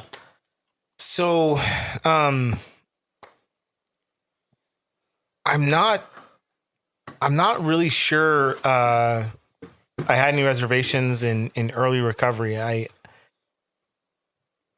was thinking like, oh, if my leg gets chopped off or something, I was like, I think like terminal illness was something that I had like for a while in early recovery. I had to kind of work through when my son was born. If I lost him or my family, would I get high again? And I mean, obviously the answer is still no. No, you say that now, but at the time, Yeah, you were like- pulled away from the rooms, right? Yeah, I did. And Dangerous. mentally it was very dangerous. I remember actively thinking that I was doing damage to my family by existing, by being there. And Which is not true. no, I contribute to the family in a good way today. But then you couldn't have. Well, as a matter of fact, you did convince me otherwise, because I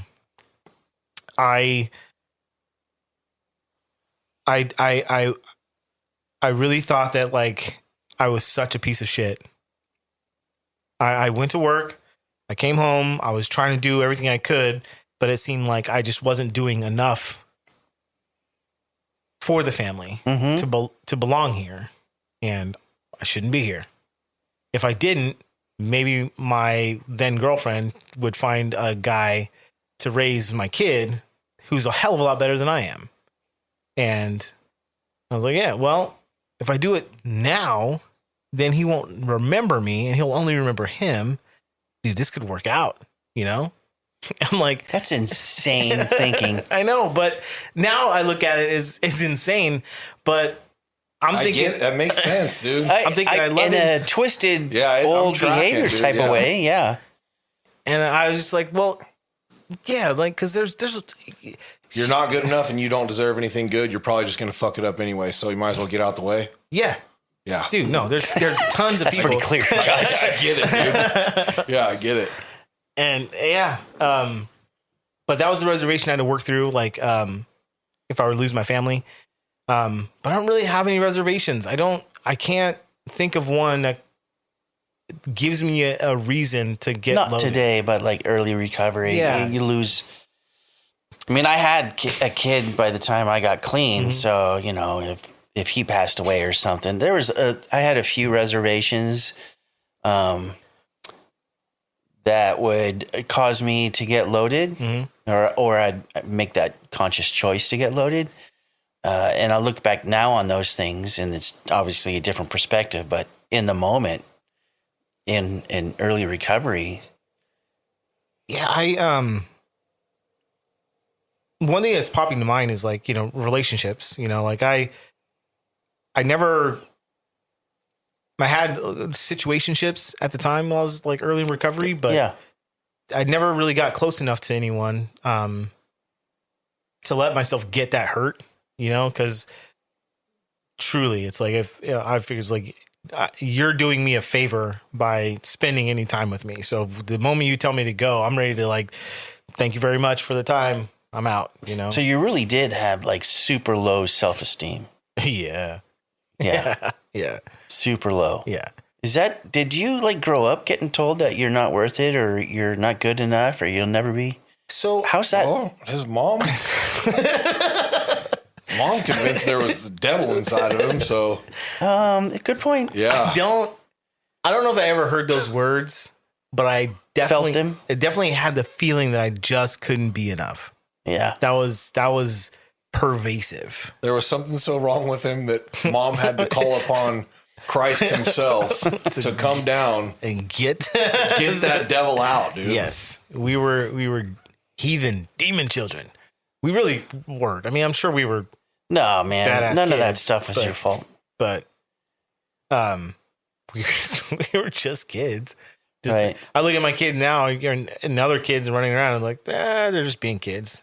They're Yep. just running around screaming and stuff, and you don't want to be running around screaming, but they're kids. So not really like any current reservations, or I hope there's not any. current No, ones. I can't. I can't think of anything. Like, granted, I am not prepared emotionally for tragedy. Like, if it happens, but I do know where I would go if it happened. Right. It's so weird. Just the correlation. I guess it's not that weird. It's interesting. Is like the people that I've like. I had no reservations and still have no reservations, but I've also relapsed 3 times, and so like you don't know what you don't know. Like Yeah. you can't really see it. You know, like where you Yeah. guys are like you had multiple different, like he had reservations, like if my kid died or if this or if that or whatever. Yeah. No relapse, like clean through all of it. True. You don't I- know. You can't really. Yeah. That makes a good point about everybody's journey is different. Yeah, you It can't is. see it. You just don't know. You're right. You're absolutely. The only thing I think that I know right now is that if something so overwhelming happens, I know that there's a place I can go to and just unload and just vomit, and then somebody will tell me what to do.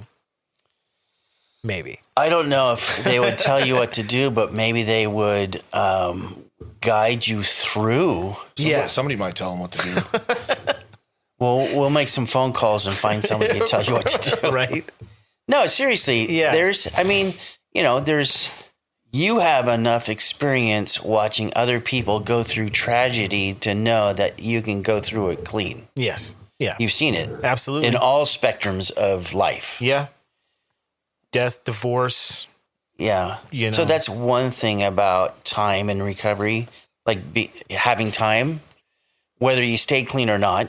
Yeah. You've witnessed all this stuff. So the longer you stay clean, the more experiences that you have that you can stay clean through anything, right? Yeah. So did any of the resentments carry on today when you got clean? We just kind of just touched on that. Yeah. He didn't have any current ones. He said, really. No, I don't have any current resentments. Those were reservations. resentments. Yeah. I transitioned really quickly. So resentments, past resentments. Yeah, he said he doesn't really have reservations. Yeah. So my family life, chaotic, I think growing up, yes. So I had to do a lot of work to kind of like feel like I'm part of the family again.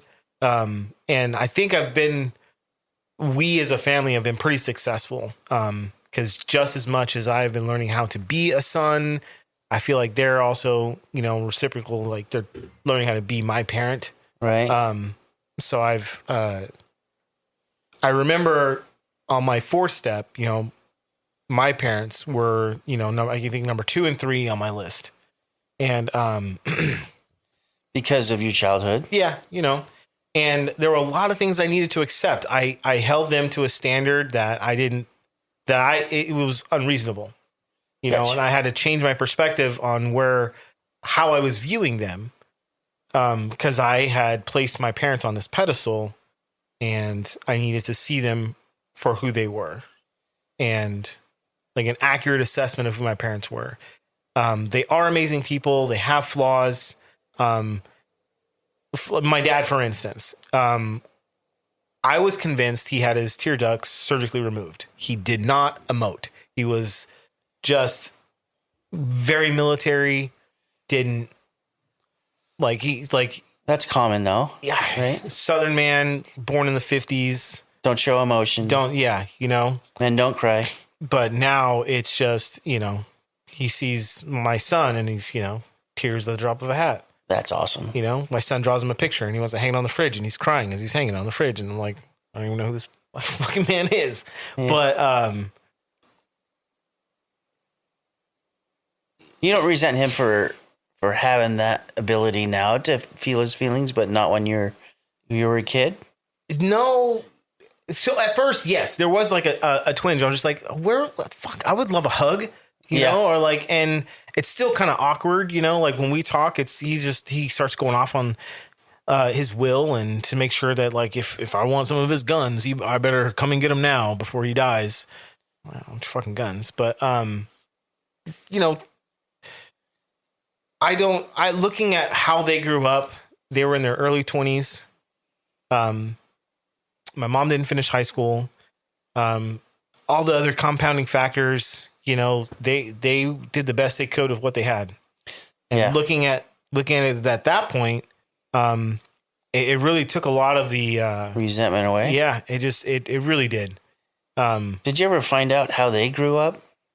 Yeah, partially. That played a lot of the part Yeah. of like forgiving them and letting it go and all that. Same with my parents. My They were abused horribly. My grandpa and grandma on my dad's side, they definitely were, like, I don't call them slave drivers, but they were hard on their kids. Yeah. And same on my mom's side too. I mean, this is life in Alabama circa 1920, 1910, 1930. Yeah. The only way they knew to raise kids was corporal punishment. Yeah. Which I understand. But carrying resentments with me, Any resentments current? I don't really pop off at the top of my head. I mean, I have People, places, and things. So I work at a place where I feel like I get overwhelmed easy because I just don't have enough time in the day. And so I have it's like a little small resentment because those are issues I can handle, just better time management or, and I always seem to think that I have imposter syndrome. So I always feel like I'm not the guy for this job, obviously, because I can't seem to, I can't get anything organized. If you go and look at my garage, it's just 5-gallon buckets full of fucking tools everywhere. And I'm digging through buckets to find, the one wire stripper or the wrench that I need to do this job. And so I end up getting mad, buying another one, come back, and it's like laying on top of the, shit like that. Right. So is that a resentment against yourself? Yeah. Well, yeah. And then do you have resentment that too much is being put on your plate? Well, no. Well, I can't say no. Oh, so there's another issue. Yeah. I have difficulty setting boundaries. You do? Yeah. I don't know if that's like a resentment or tying in anything. He does what he's told. Because they're going to beat me up. So what if he was told to set boundaries? Would he do it? Dude. The fucking goddamn dude. it. This is good, dude. I don't know. Yeah. I don't know how. I don't have a spine. Aren't you? Look, playback. Where's the stenographer? No, this is like you're doing what you're told, right? Yeah. I'm just throwing that out there. Like, there's simple things that we can do to make our life simpler. Yeah. I think we know your boss. Yeah, but here's the thing. It's like out of one breath, I'm definitely saying that. Like, I'm overwhelmed. There's just not enough. And then on the other side, I'm so grateful to have this opportunity. Absolutely. And I think the job is amazing. It's very doable. And Do you have places to organize your tools and set stuff up to where where everything is? kind of. Can you make that space for yourself? Yeah, that's the. I was planning on building this shelf. I have the shelving unit, but I'm missing lumber and. Yeah, you should. All right. do that. Well, I mean, That would small help- goals. That would help a lot. Yeah, If small everything was goals. organized. Yeah. So that resentment is just like micro and manageable, and that you can do something about that. Yeah. Okay, I get that. Other than that, you're kind of a pretty easygoing, lovable person. Yeah, most of the time. I don't- try to walk through life with a smile, and I wave hi to people as I go by. Yeah. I love a weird. I don't know if it's like okay, so when I try to say hi to people as they go by because I'm afraid that may be the last time anyone says hi to them. A meteor could fall and squish them. Whoa, dude. You just went out left field there. So or maybe that's the only time of that day that they I get it. had a positive interaction. And you're just a nice Good guy. morning. And just, you never know. They could have an aneurysm and die. Okay. I'll buy it. Dude, yeah. I'll buy it. So, but yeah, I don't know. Maybe I'm going to start doing more in this 4-step and I'll find some resentments that are more prevalent. You don't have to go looking for them. I'll find them. Okay. You're an accomplisher. Sounds like you might be ended up having to find some boundaries too. Yeah. I don't. Yeah. Yeah. Anyways, so the for a resentments. different day, yeah. So fears, resentments, reservations. Do you have consequences from your past that you're living with today? Yeah. What's that about? So I obviously I was working for the state for a long time, and I learned how to speak Spanish. So I was doing translating for some of the Spanish community, and so a lot of guys aren't here legally and they want to be. And so they right guy, right time, found the niche and presented me with a whole bunch of money if I just click a button. And it's not like I changed their legal status or anything. I just gave them documentation that made it appear like they were legal. So But you picked up the tab for that? yes, I did. Did some time in jail.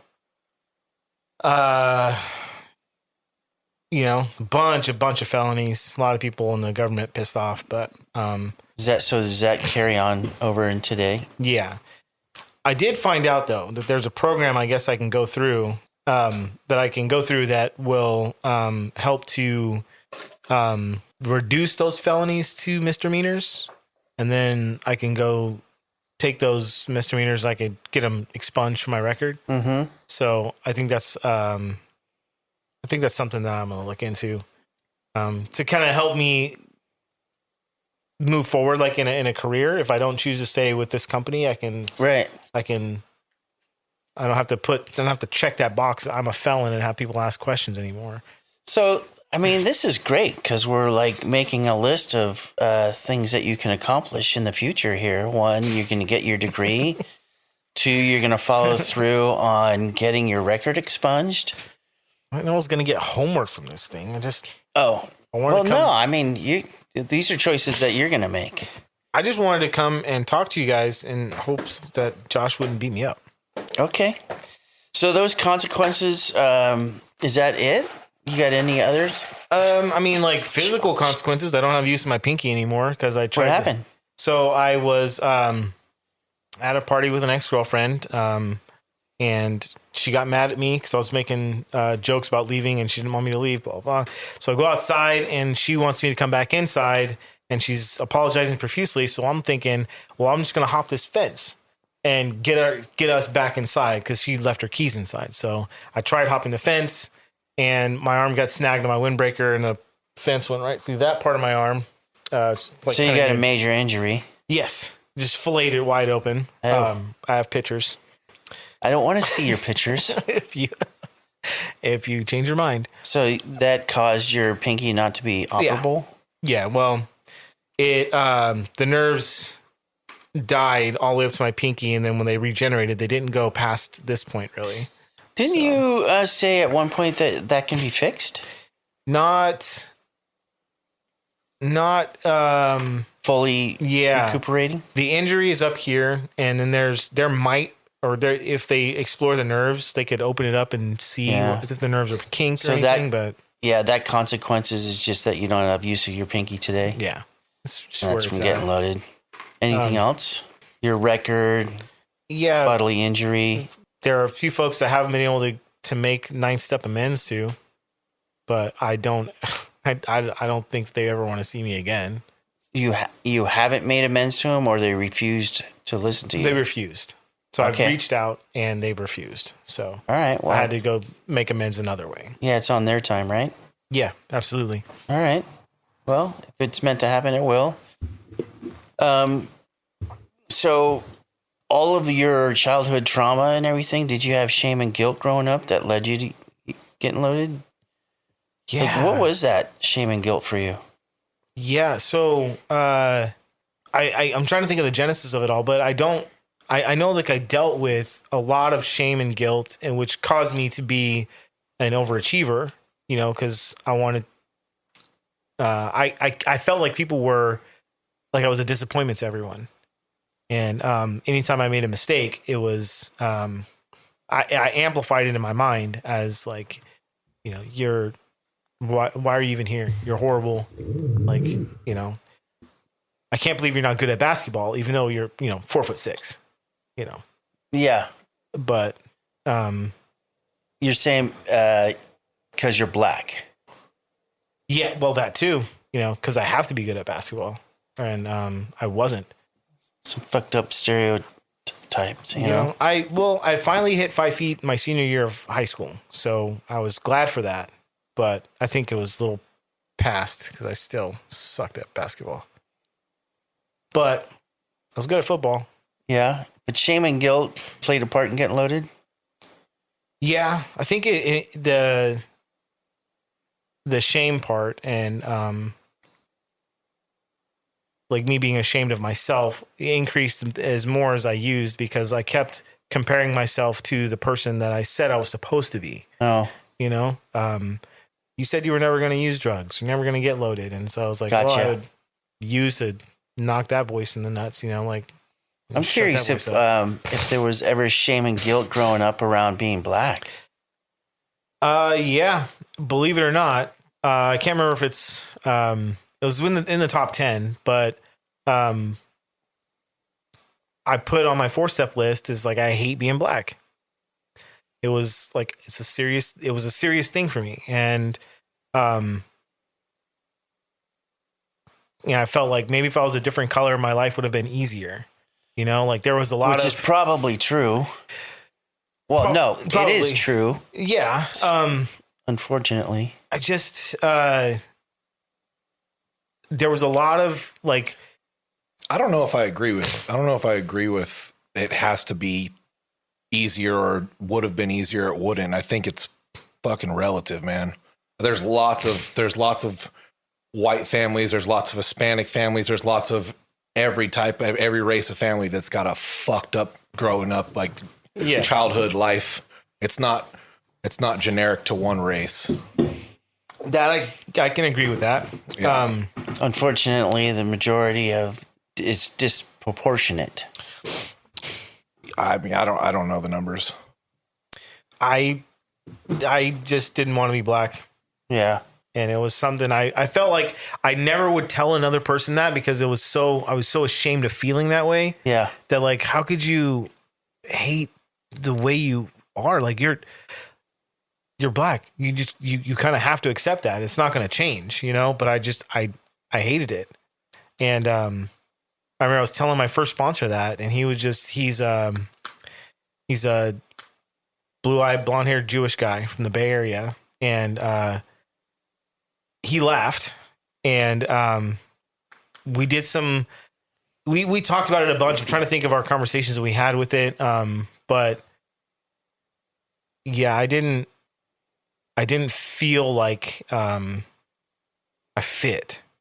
I mean, obviously, growing up, being in the time that I grew up with, I always stuck out. Yeah. You know, I've had plenty of relationships that ended because I favor more of a fair-skinned partner, and people would come out and they would see me and they're like, nope, you know, Sally Jane, whoever it was I'm dating, like you can't see him anymore. And I was like, well, that sucks. I thought we were really cool together, but yeah. That would cause a lot of shame or guilt. So that's what anything besides that? That's a strong cultural difference too. Is like I was in lockdown facilities as a kid and predominantly outnumbered and like very few white guys. And I had the reverse of what you thought. Like, man, it'd be a lot easier if I was black. And then I got into hip hop and pursued that pretty seriously for a while. And it's the exact opposite. Like we're like, I can't get in the door because mom and dad won't let me. Yeah. Cause I'm a different color than their daughter. Well, I can't get in the door cause I'm a different color than the people that are doing this over here. So it's a universal thing, you know? I feel that. Yeah. That's that. Hey, I couldn't play basketball because I was the shortest kid in class. So yeah. Everybody's got something. It sucks to get stuck on the idea that, to me, it sucks to get stuck on the idea that like specific to black or Asian or Hispanic, like you guys have it worse than these people did, or this, like, I feel like that thought process is what keeps people in that thought process. Cause it's all completely relative, you know? And I'm not saying that, I don't know numbers and I'm not trying to speak on that. I hate to get stuck on that, you know? We hate to get stuck on it. Unfortunately, it's a fact though. I mean, that's a reality. Yeah, I think what Josh is trying to say is like shifting the perspective. Like if you took every race and you could find every demographic of that race from, projects to penthouse in there. Yeah. And it's just life. Yeah. So today, you don't perceive like the color of your skin as something to be shameful or have guilt around? Shame or guilt? No. But I am aware that people can see my color, and there are cultural stereotypes out there that I have to like be aware of. Like this is just me and maybe my fears talking, but when I do get pulled over for a ticket, I make sure that my license and registration are either in hand or nearby, and my keys are like hanging off my pinky, and my hands are open and on the steering wheel. And I've had cops tell me like, relax, I'm just here, like blah, blah, blah. I'm just here to like, you're speeding, or I'm just gonna, I couldn't read your license plate or whatever. Right. But I'm just hyper aware. It's like, I know that things can get like, there can be miscommunications that happen real fast. And I want to be open and honest and upfront with everything that I got so they can make a quick assessment that I'm not a threat. I do the same thing. Yeah. If I get pulled over, keys are on the dashboard, arms are crossed on top of the steering wheel. Yeah. My shit's ready. Like, yeah, I'm the same way. I'm just like, I don't. And It only takes one bad day for a cop. that's it. Yeah. And, and I know these guys, lots of interaction with other law enforcement officers, and these guys are, if not just as nervous or like, cause they don't know what they're walking up on. Absolutely. And it's like they see something that looks odd or funny or something. They're going and they're just trying to investigate. And I've had cops, like this one cop pulled me over and I had everything ready. And he flat out said, look, dude, I ran your plate and I thought the Y came back as the 4. He's like, I'm a big enough man to like, I screwed up. I'm going to let you go. And it was just like that. And he's like, yeah, man, have a good day. He's like, all right, cool. We didn't have to go and looking for anything else. Yeah. I pulled you over because I got it wrong. Yeah, you never know with that. But anyway, so like those kind of like that kind of shame or guilt around skin color, I don't really have it. I'm learning to let go of it, but it's really tough, having grown up into my parents came from a very racist Alabama, and they kind of brought that with them and kind of instilled with me. I'm hoping I can pass on to my son a much more inclusive and non-color, like I don't want to call it colorblind because color is important, but just something that it's more.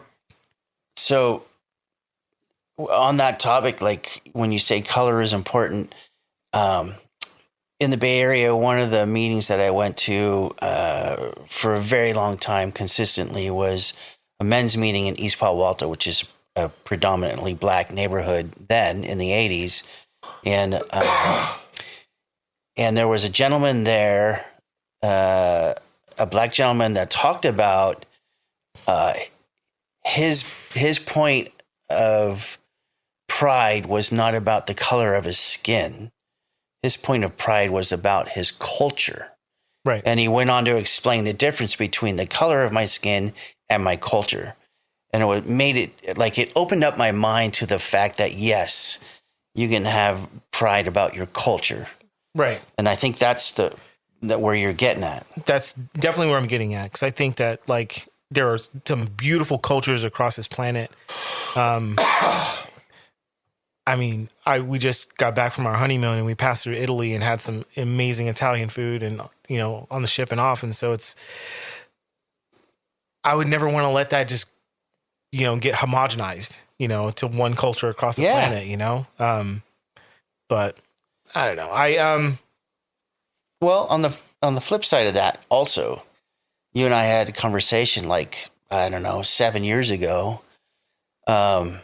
We're going to do a photo shoot and we were having breakfast, I think it was. And you said, someday I wish we can be judged on our character and not the color of our skin.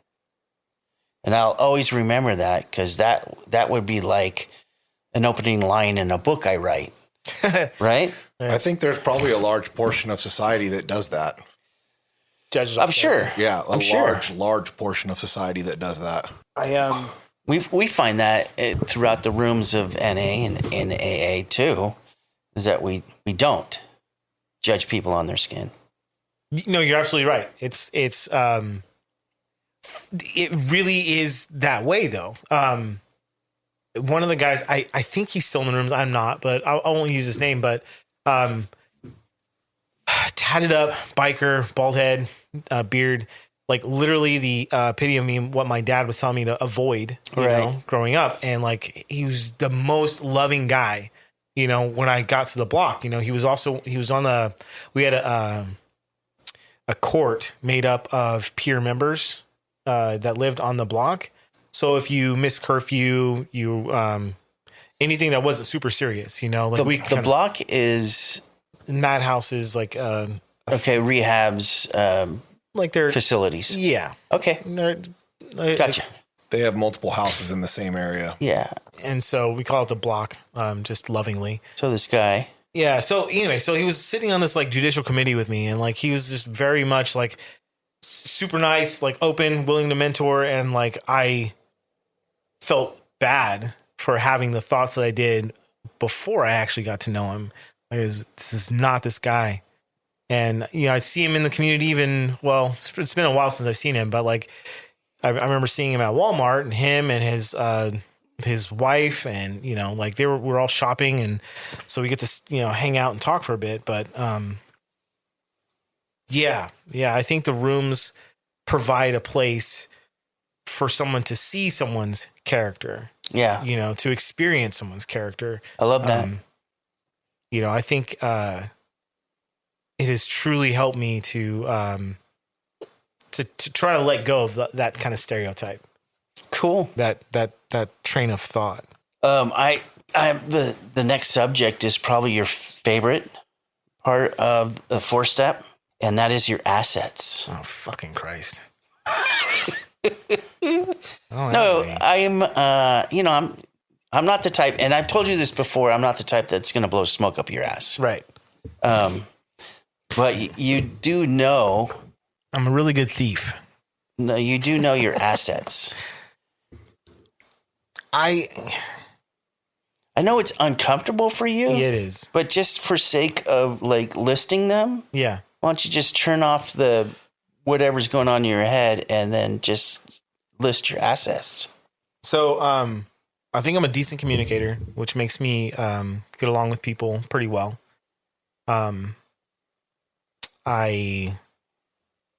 So articulate. Yeah, you know, and personable. Yeah, I think that taking a concept and putting it into words, like that's like where my train of thought always goes. Like, how can I put this into words that people can understand? You know, but I love doing that. I think I'm a really good cook. I'm handy. I can attest you to being a great cook. Artistic and capable. Yeah. Okay. Yeah. I'm compassionate. I have empathy.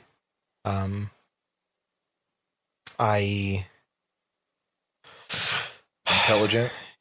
Yeah. I'm responsible and trustworthy. I mean, you're funny.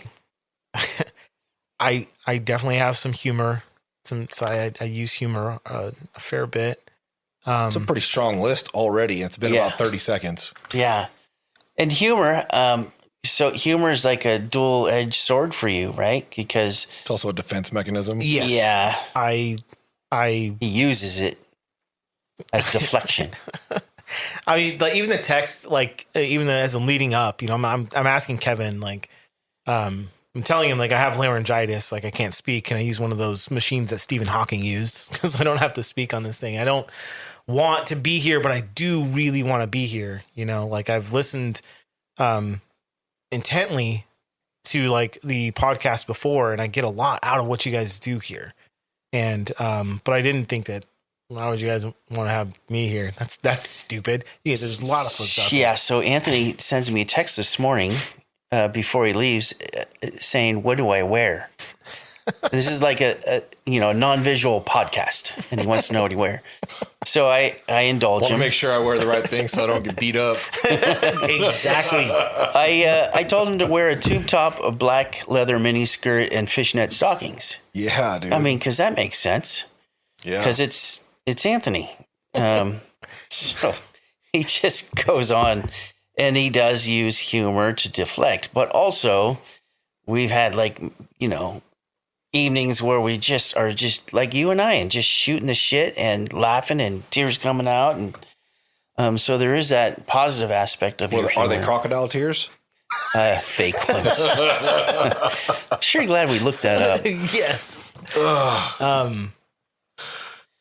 So the assets, I mean, you seem to be easy and okay to list those. A lot easier than you thought it was going to be, Well, probably. I'm in my mind. I'm not me. I'm someone here who's saying what would they say they knew about if they knew everything about me. Can you feel those assets about yourself? Like if you take the thought process out of it, can you feel a connection to those assets about yourself? Yes. That's all it is right there. Like- The rest of it's just fucking Because like bullshit. the reason I can say I'm a good cook is because I have evidence. I've cooked amazing food before. The reason why I say I'm a good artist or if like I'm compassionate is because I've shown lots of compassion. I've had a lot of evidence of I will be the shoulder that someone will cry on and confide in and hold their secret, as they repair their life or they're falling apart. Or I can get on someone's emotional level. I can show empathy, But that's where my head was. It's like I feel like it's not me really. It's just that the other voices in my head saying this about me. It's the person sitting on the couch next to me that's not real telling me I'm a good person. Yes. Whatever it takes to get you to recognize your assets, I guess. I'm not going to judge that. Yeah, you can't knock the method, dude. No. I'm going to do a good place. Fuck it. I'm sure I'm going to see a psychiatrist after this one. So You need meds. the assets that you have, Yeah. have you? And I know this to be true, but you've turned that into service to others. Like you've been of service as a chef, Yeah. to others in need, and you've been of service and multiple times in like group settings with people, especially newcomers. Yeah. Your personality and your charisma with newcomers have made people feel welcome. Yeah. Yes. I try, I know I try to think back of when I was a newcomer and what the huge hill that I felt like it was trying to climb and get over, walking into a place, feeling so low. I felt like this road was impossible to get there. And I'm not even saying I'm at the top of the hill or over the hill or anything. I'm just saying that was the view I had. And if I could at least let someone know, There's hope. yeah, this shit works. I mean, honestly, it's like I have, I can't even say I have memories, but like I remember coming to in the gutter where my friends have found me to throw me in the back of their car because I've used and passed out in the middle of downtown, and they went out searching for me. Grateful to have friends that want to come out and find me. Yeah. But been that level, and yeah, you can get clean too. So that leads me into gratitude. I know that's one way of showing your gratitude for the program is being of service to newcomers. Yeah. What else? How else do you show your gratitude? Well, I look at gratitude as being a good steward. I mean, we've all often said how gratitude is an action word. If I'm grateful, if I have gratitude for my bed, I make my bed. If I'm grateful to have a car, I make sure I take care of that car. I put oil in it. I put gas in it. I take care of it. And I feel like that's also another way for me to show gratitude is I take care of the relationships that I have. Good one. If I'm grateful to have a mother or a wife a kid, I gotta put in the time. You know, I gotta just be available. I mean, for my wife, it's do whatever she tells me to do because that's just the best thing in life. But Because you're a husband. it's my job. Yeah. Squish bugs, do whatever she says. But Squish bugs, dude. I'm here for the bugs. But you know, like other relationships, like friendships, and I have other folks in recovery. Call them up, say hi, see how they're doing. You know, just check in, make sure they're okay. If not, Well, that's more than yeah. I mean, that's all It's an part of action- being a it's an service. action Yeah. word. yeah, Good. It's Gratitude. Gratitude it's an action word.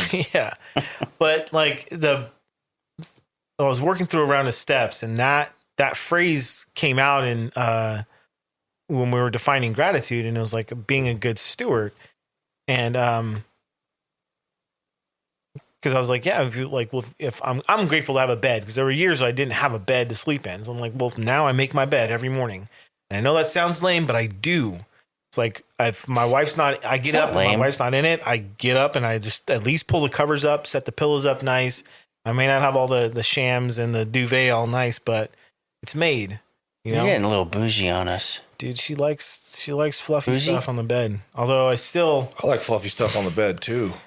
like I'm all about the big old fluffy pillows. we're we're polar opposites. Like when it comes, she sleeps with a fan next to her bed in a cooling blanket. Me too. With a pillow, and I want 5 comforters. Like I have That's me. a sheet, a fleece blanket, a comforter, and then we have another wool comforter on top. You're cold? when you- I'm freezing. Are you cold regularly, like just as a human in general? Yeah. Yeah. Okay. Me too. I run hot, dude. I'm trying to have the fan on. I'm trying to have So Josh, AC cranked. Josh is just like Jen and your wife, and I'm just like you, and probably Sadie. And Sadie is the exact opposite. She's Yeah, cold, all the time. Yeah. I can't, like- she'll make a big ass fire. I'll open the door. Yep, You know? true. Like I'll turn on the fan. She'll pull more blankets on. my wife leaves for work in the middle of the day on the weekends. And so I was like, as soon as she leaves, I walk right over to the thermostat and 76. And so we're going and try to warm up the house. My apartment in when I was in the Bay Area, I literally would leave the thermostat on 60. It stayed there. It never left 60 for a full icebox. year. Jeez. A whole year, it stayed on 60. Yeah, Yeah. but he's, Josh he came from like Norway or something, Swedish Viking descent. Yeah. So all right, so that's gratitude. Yes. What if you have any, like, what's this crazy war story of when you were getting loaded? Like, what pops out of you as like the craziest thing? Like, hey, this was fucked up. This was fucked up. So I've been trying to think of like, I think I actually may have touched on the story. I was going to sell, it was about my pinky, but, God, Insane. well, it was just stupid. I wasn't even all that drunk, but, I guess I could tell this one. I was going to a party. It was out in Roseville. I guess it's like this park, but it's got these huge, like, I don't know, water dome towers or something, petroleum containers, whatever. How old were you? Ooh, 20? no, it's 30 something. This is the latter part of my Towards the end. yeah. Okay. But I bought a handle of Captain Morgan, and it's someone's Bought birthday. a handle of Captain Morgan? Yeah, Gallon. Ooh. Is a handle a term for a gallon? Yes. Wow. And so I go and I hand it to the bartender, who's like just a homie, but he's choosing to tend for us that day. And I don't know. I must have had 4 or 5 shots, and I blacked out. And my brain shut off, but my body didn't for hours. And I I was found in a pump house in like Were you doing coke too? I might have. Yeah, that'll do it, dude. Yeah. For sure. It'll keep Shut you going. your brain down, but your body keeps going. Yeah, for sure. Dude. I was found in a pump house. I don't care how much I drink. I'm here to party. I was. Were you clothed? Yes. Okay. Yeah. A lot of times people get found somewhere and they're naked. Anyways. Yeah, I was gonna say like They found you. Yeah. With your clothes on. Clothes on. I have soiled myself, urinated on myself, puked on myself, and my Trifecta. Yeah, and my left arm is broken at the wrist. Oh. So, and I'm in the pump house. Okay, it's open to the public, but I go into like the other side where it's just like spiders and snakes and shit. Like it's cobwebs and stuff. So I get found in this area. They drag me out, and I have like just You're a leaves mess. and shit. Yeah, I'm covered in mud and my blood. My arm is swollen up from like elbow to like almost fingertips. Just swollen black and blue, and I have no idea what happened. None. I'm like I have a flash of memory of me trying to use the bathroom, and I think I slipped and hit the urinal on my head, and it's a flash of memory. But I remember they're picking me up, and they won't let me in the passenger section of the car. So they throw me in the trunk of my buddy's Acura, and Oh my God. they're going to take me home, because we're homies. That's what we do. Right. So, Homies take you home. yep. In the trunk. And so I rode in the trunk all the way till we got back to West Sacramento. And, again, I'm soiled and I'm covered in mud and leaves and I don't know, spider bites, and my arm is it's fucking broken. Right. So, they don't know where I live exactly.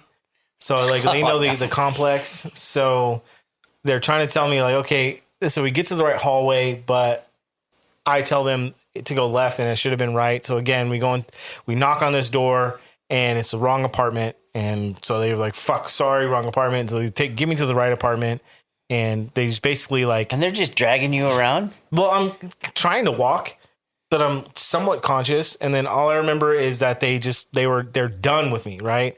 So my girlfriend is home at the time, but she had been drinking too. So they open the door, throw me inside and close the door, and they're just fucking They done. bounce. Yeah, they're done. Yeah. So I had to go back and go to the hospital and try to recount how I did this. They had to re-break my arm because I hadn't gone to the hospital right away and the bone had fused incorrectly. So they go back, re-break my arm, new cast and everything. Did you shower and change your clothes before you went to the hospital? Yes, I did. Good boy. I was. Oh my God. I think I stripped nude in the In the living room? like right there at the front door because it was tile and I didn't want to walk on the carpet. I shit my pants the other day. I wasn't drunk. Thanks, Josh. Yeah. Hey, dude, it happens. But yeah, I don't know. That one was kind of tucked away. I'd forgotten about that story for a while because most of them were like, I got drunk. I ended up passing on the front seat of my car and I couldn't find my car keys because I'd thrown them across the street so I wouldn't get a DUI. And, they were found underneath someone else's car, or one time we went to Hawaii and I passed out in front of a Burger King and, In Hawaii? in Hawaii, we were at like a timeshare and these high school kids who were on a high school, senior trip found me. And, I guess I tried to give them all of my money for taking me, trying to take me home or taking me home. So I wake up underneath the dining room table. Cause that's a safe space for me. It's underneath tables and in closets. So I don't get beat up. And and we're going to a luau. And so we're on the bus for a luau, and like here comes this like Wait, this is after waking up from under the table? yes, after we Okay. get up, everything's So like you wake up, you get drunk, you go to Burger King, you never make it home. no. Okay, then you make it to under the table. Wake up, Now you're drinking again and you're on your way to a luau. correct. Okay, got it. So we're on our way to a luau. We're on the bus, and in walks on the bus like 8 or 9 high school kids. Right? I'm not thinking anything of them. Like, oh, it's high school kids, and like what? Blah blah blah. Then they're like, Amphi the third, like, like hi, like I see you made it home, and I'm like, who the f are you? Oh, you didn't know it was You them? have no idea.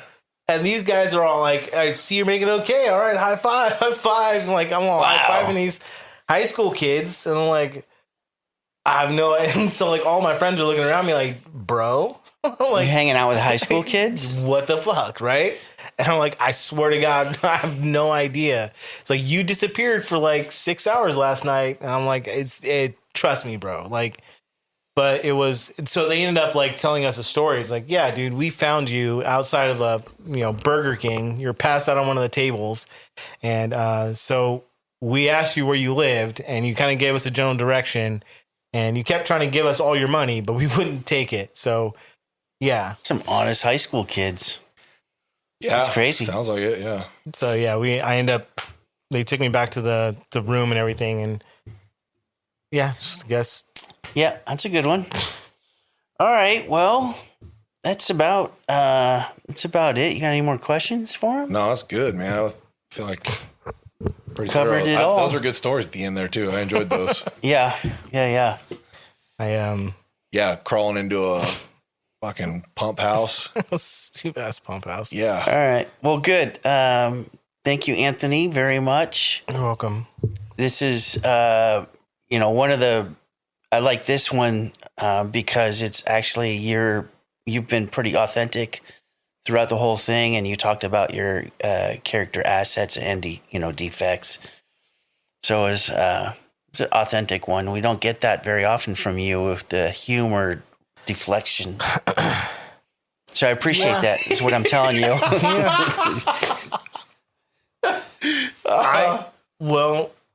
Yeah. You're trying to think of something funny to say right now. he's trying to give that Yes, deflect, yeah. dude. Yeah. All right. He's like, I got a joke in here somewhere. Hold on a second. Rattle around Yeah. or something. All right. We appreciate you and love you. And thanks, everybody, for listening. Yeah, love you guys. Thanks. Love you. Guys. Thank you for listening, and we hope you enjoyed the episode. Often you will hear addicts referring to a specific 12-step program or rehab. These are personal stories. We do not represent any of the programs.